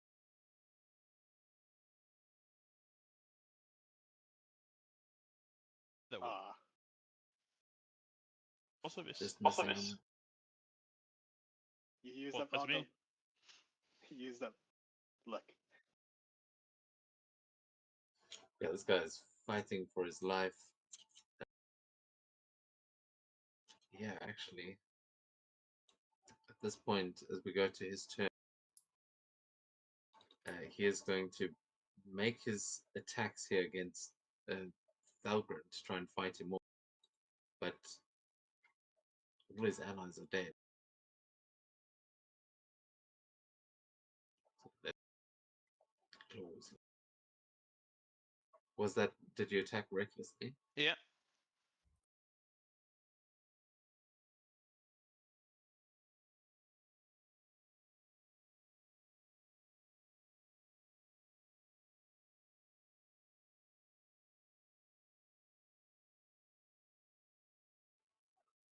Looks like my lack of luck now is kind of contagious. Apparently, yes. Well, also your AC is ridiculous. Yeah. So yeah, you are just he's the fighting back, but you are outmaneuvering him with every strike, and he is going to see the dead vampire, see the dead displacer beast on the other side, and he is going to attempt to flee. I'll attempt to hit. Naturally. I'll use Grey Weapon Master, but no advantage because it's not my turn. I'll miss.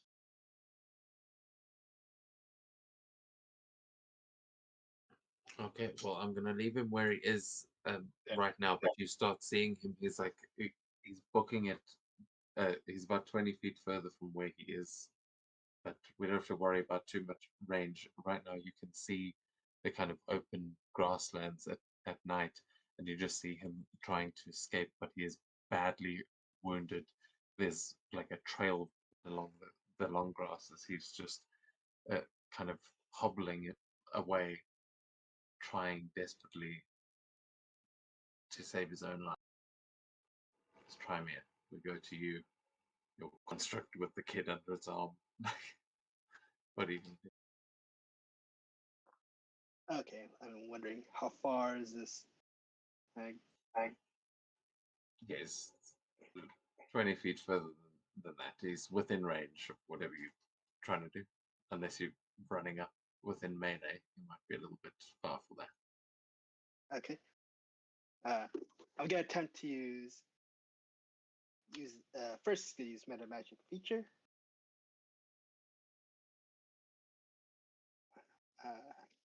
Here it is. Heighten spell. So the next saving, so it makes it as at disadvantage, and the spell I'm casting is Hold Person.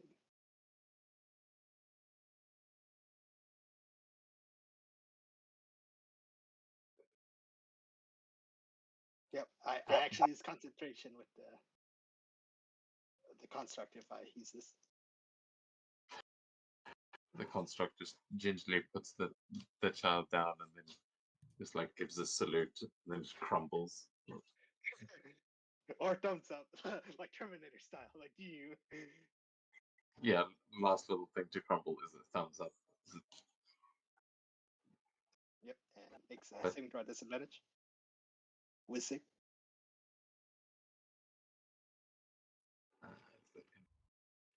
There we go. I think that's a fail. Ooh, yeah, it is. So yeah, It is as he is running, trying to get through the long grass, what does your spell look like as it paralyzes him? Oh, it basically it looks like I mentioned this before. When he casts Hold Person, it basically looks like magical runic chains, like like tattooed on his body, as he's paralyzed, like around his body, like these runic tattoo like chains are around him. Very nice. Yeah, you hear a roar of frustration coming from him, but he is stuck there. Well, so he's stuck basically where he is on the map. But you don't have to worry about the extra range. But he's just Yep. can't get any further. And is staring out across the plains like to his freedom and knowing he's not gonna make it. Yep. Is that your turn? And yep, that's it. Mikil, go to you. This All right. moonlight slowly dawns. Because I've realized you've probably been in the dark. Can I run it? Oh, I cannot run over to him. That's a shame.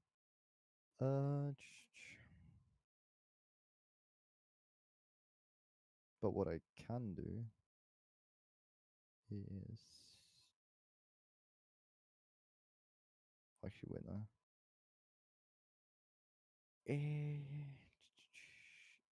If I were to cast my Burning Hands, that would probably he would probably be just out of reach, wouldn't he? No, it says you'd be able to get within reach of that. He's also standing in surrounded by long grass, so you've got extra fuel. I'd say the burning hands could be extra powerful. Yep, and because he's paralyzed, he automatically fails dex saves throws. Alright. Yeah, it's like because of the Uh, fuel here and the like the fiery nature of these Leonin spirits, I'll say you do double damage on any fire-based attacks in this round. Alright, double. Okay. I couldn't place the measured template, so might have to do that manually. Yeah, something Ah. like that. So DC 16. Automatically fails. That is true. And then double damage was it. Good. Wow. Okay. Well, but yeah, just you can just roll your damage. And then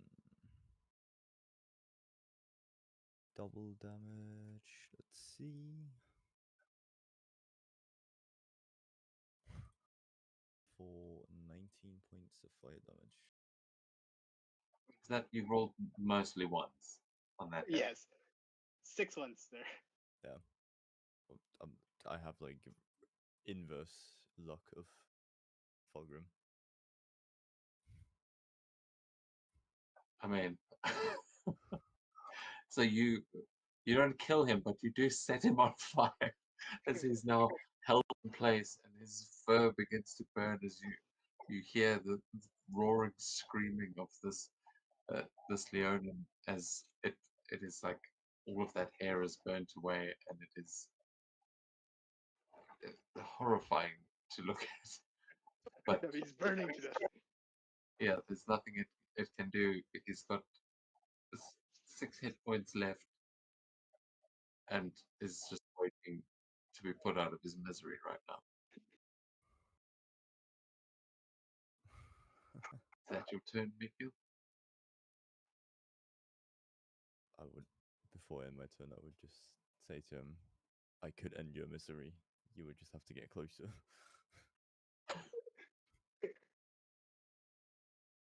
Well, Kamala, maybe you can do the honors. They do a bow shot. Wait so she can reach him. Yeah. Oh, okay. Just walking through the burning, like long grass there. There's nothing he can do. Almost like Gears of War, like the first game. If you know that game, like Rom, like slowly walking up to kill. No with one enemy. knows that game. Oh, okay. It's not out yet. What? Yeah, some of us had Xboxes. Don't worry. I know. It's crit against him because he's paralyzed.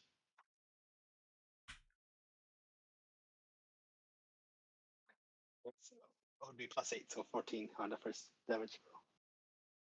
That is going to be enough. How do you want to do? Well, yeah, the 6 damage would have been exactly enough, but he is paralyzed. You can just execute. I've just come walking down, like, I just come walking through the grass, just holding the blade in one hand, just basically dragging it after me, and just coming there and says, Broderick sends their regards. And then just swings it and with both, basically takes both hands to the blade and just swings it. And seizes it go flying.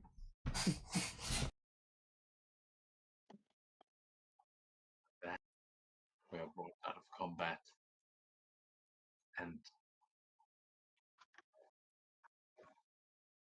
at this point, the ritual is essentially over. One of the Leonin kids is lying unconscious in the ground, as the other one has gone up to check on him next to the body of this mythical beast, as the other is going to be harvesting a tentacle from this displacer beast as like a trophy, and the other one has gone home.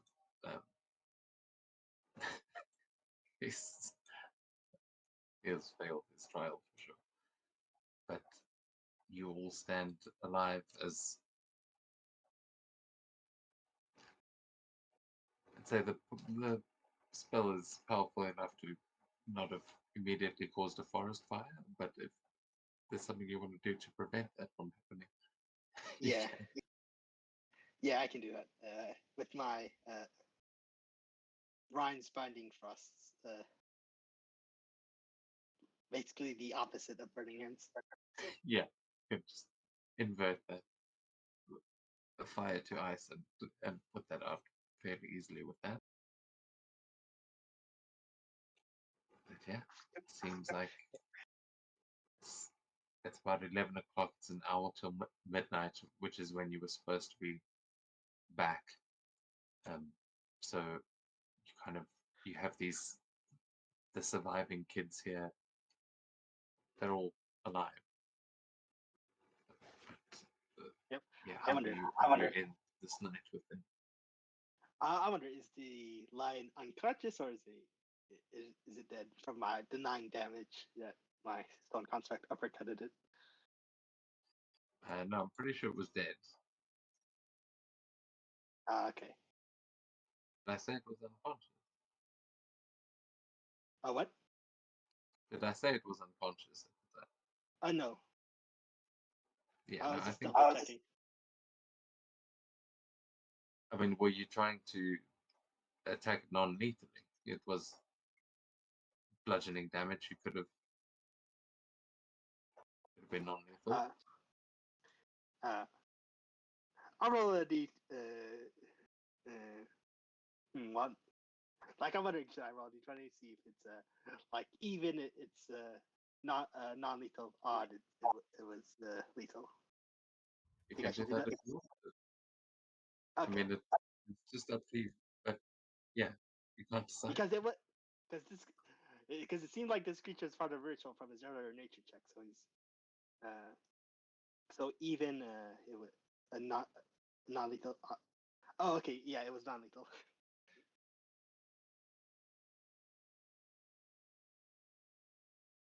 Okay, so yeah, the child and the lion are both asleep here, as the other kid is like trying to wake the other one so they can get away before this lion wakes up. Yep. But the child and the lion are dreaming peacefully.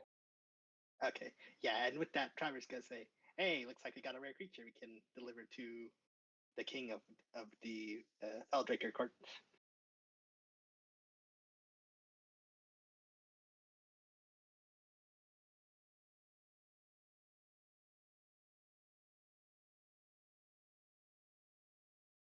If this specific one is related to the ritual, I would rather not. Okay, understood. Then the dragon-like creatures we saw at the Shadowclaw will do if we get there.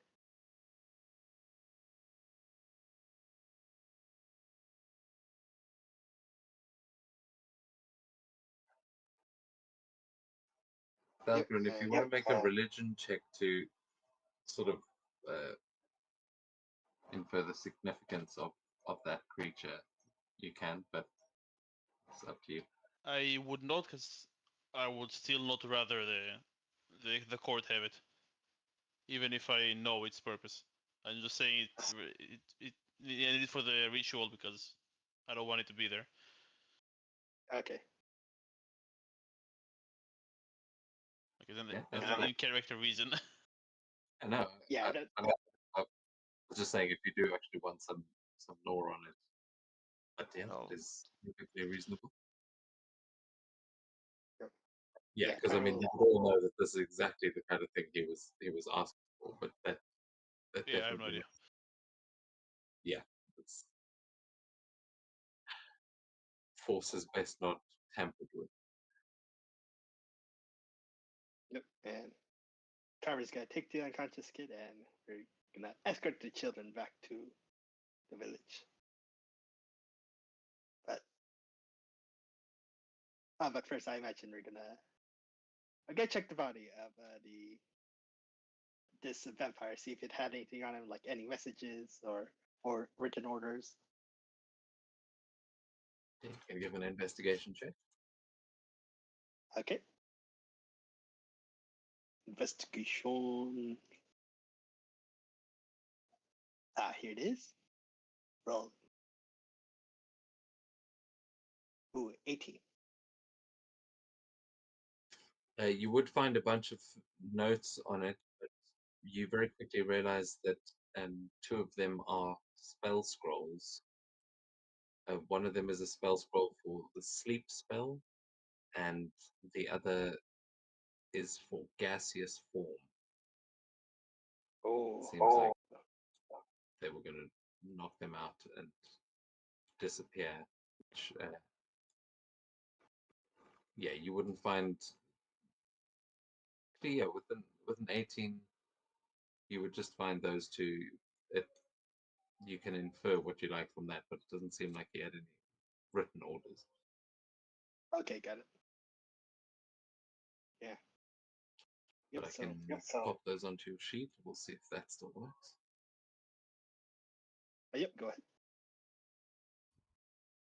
Yeah, no, you can carry on. So I don't know where the hell. Try.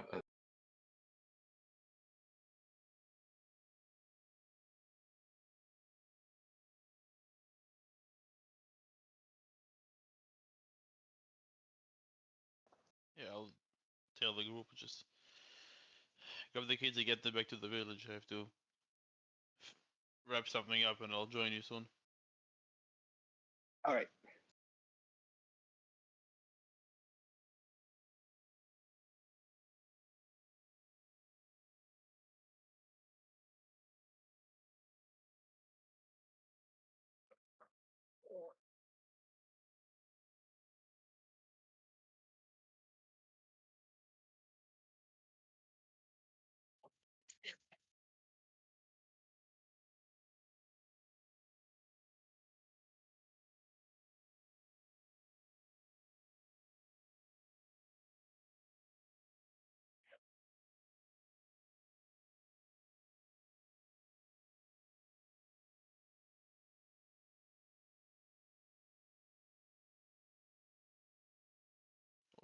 Assuming everyone leaves.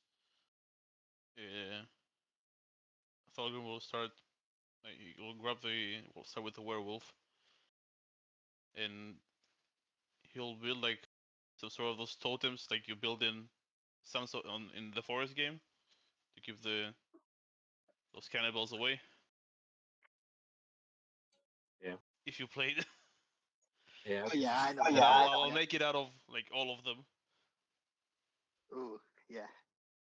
As a warning, like, get away from me.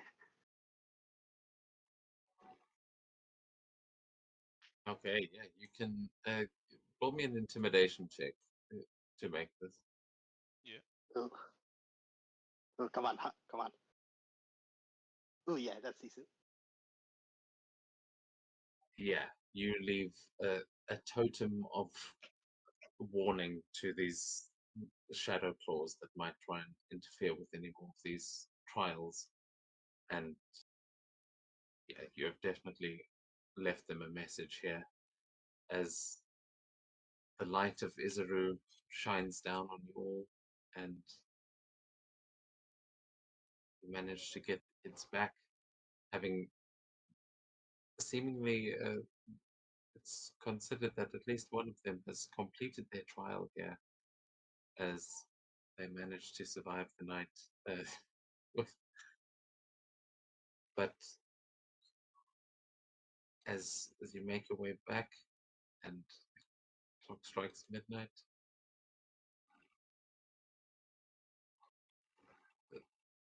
your first day of the Trifold Gleaming will come to an end. Ooh.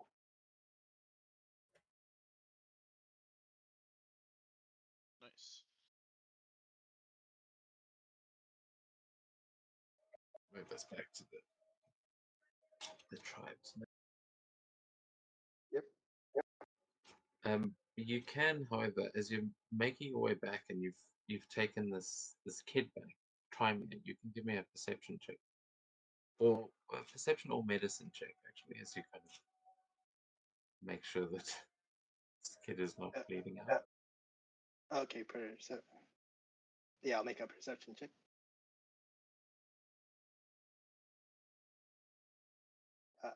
14.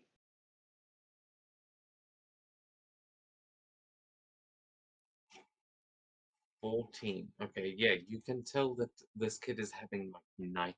Like he's thrashing and he's unconscious, but is dreaming like wildly. Um, you just see his Ooh. eyes kind of flitting back and forth under his eyelids, and it seems like he is like going into cold sweats. Okay. Hmm. Just in case, he's gonna somewhat let him hold or be in contact with his sun catcher staff, because even though he's not attuned to it yet, but it says that like you're aware when a creature is using the dream spell to contact you and choose to end such spell early. So I Oh, don't know. wow. Okay. Yeah. So yeah, I'd say you could. I mean, you were the one using this, but that is a good. Yeah, that is very cool. So are you going to try and catch this bad dream with your staff? I'd say you'd have to make an Arcana check to do it on someone else for sure. Yeah. Yeah, I'm gonna try to do that. So Yeah, go for Arcana it. check.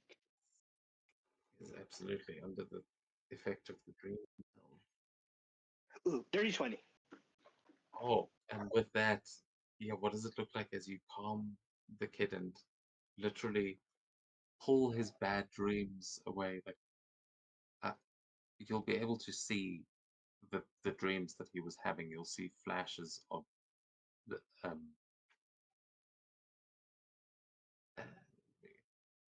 oh man, what? Yeah, I imagine it like almost like in Arcane, dreamlike cloud in a way, because that's what it's like when people. That's how the imagery is like when with people dreaming. There's like a cloud above their head. Yeah, And, yeah. I mean, you'd be able to see into that cloud for a moment. You would see the, a bleeding moon, a drowning lion, and a silver wolf crying blood. Those would be the three major sort of images that you see here. It seems like this child has been marked by something, but that you're just seeing these images of the bleeding moon, the drowning lion, the silver wolf crying blood as you are doing what you're doing. okay. So how do you Okay, I got it. Oh, what was that? At the end, how do I what? how do you end it for the kid? He's like trapped in this swirling vision. Oh yeah, I can. Yeah, I can imagine he's like he's using the staff. It's basically Dreamcatcher, almost basic, and that's how Dreamcatchers look is that it looks like I can imagine on the staff it is like a net, and that net reacts to the dream that the Leonin child is having, and essentially, Kymir sees this cloud like image of the dream, and he basically scoops it up, like yeah, like butterfly net style, scooping it up Yeah, from the and from that, the I child. mean, it is a very appropriate description as well. I mean, you were using the Seder magic, and uh, I think Seder literally means weave, if I'm not mistaken, or it might just mean magic. But that's the idea, is that the weave of magic, and that's what you kind of tie it to on this in this magical dream catcher. And as the child, you see him calm, and then slowly his eyes sort of flit awake, and he comes to as as you are all back in the at the lodge, and like his parents are there, the elders are there, everyone's kind of surrounding the kid as you do this and bring him back. He looks up at you and he says, "I think I saw it, sir. I think I heard the voice of the lion. And he looks quite happy with what's happened. He's definitely got a bite wound from a lion. But you have saved this boy's life, and you will all earn a point of inspiration. Ooh, nice. That is added on my sheet. There we go.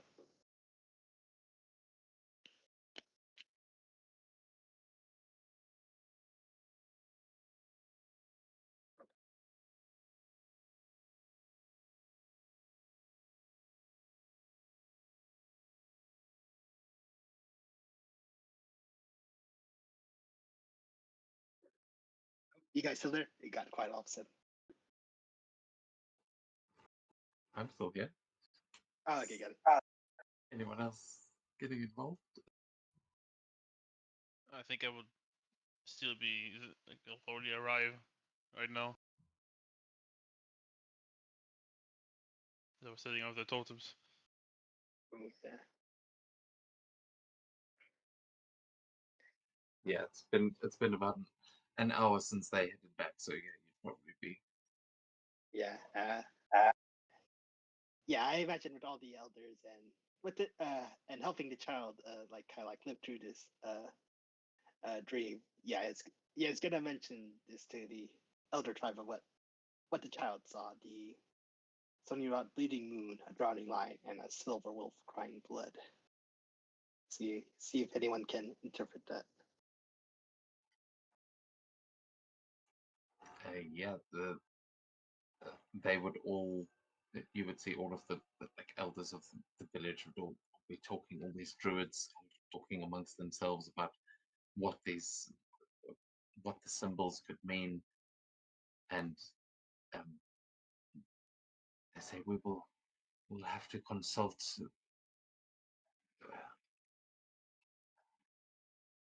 But the bleeding moon.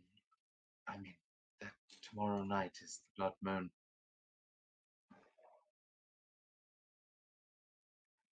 Perhaps it is foretelling something. That that that's true for sure.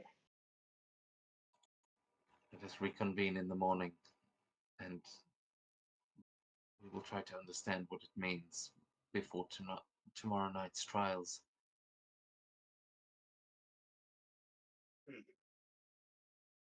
All right. All right. All right, guys. You all have our thanks. Oh, go ahead. Seems she says to you all that you all have our thanks. It seems our children would not have survived this if not for you. We are glad that you were here.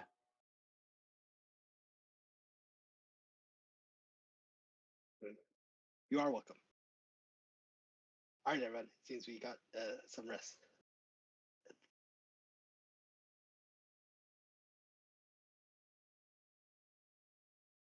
For tomorrow, Yep. like preparing for any possible vampire attacks. Very likely.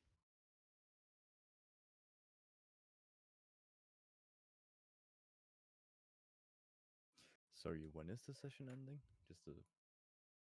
I think we're about to end now. We were supposed to end it 40 minutes ago. Yeah. Oh, guys, what the fuck? Tell me. I reminded because I'm home tomorrow. Like you're talking about the time. So I thought you were already aware. Yeah. No, dude, you guys must remind me. It's remember this daylight savings time. It's only 1:45 here. I forget. We used to Oh, play okay. until midnight. So yeah, my bad. perfectly fine. We will. Yeah, we'll end it here then, as you guys uh, settle in for the long rest, and we will pick things up here again next week. Yeah. Sounds Yep. good.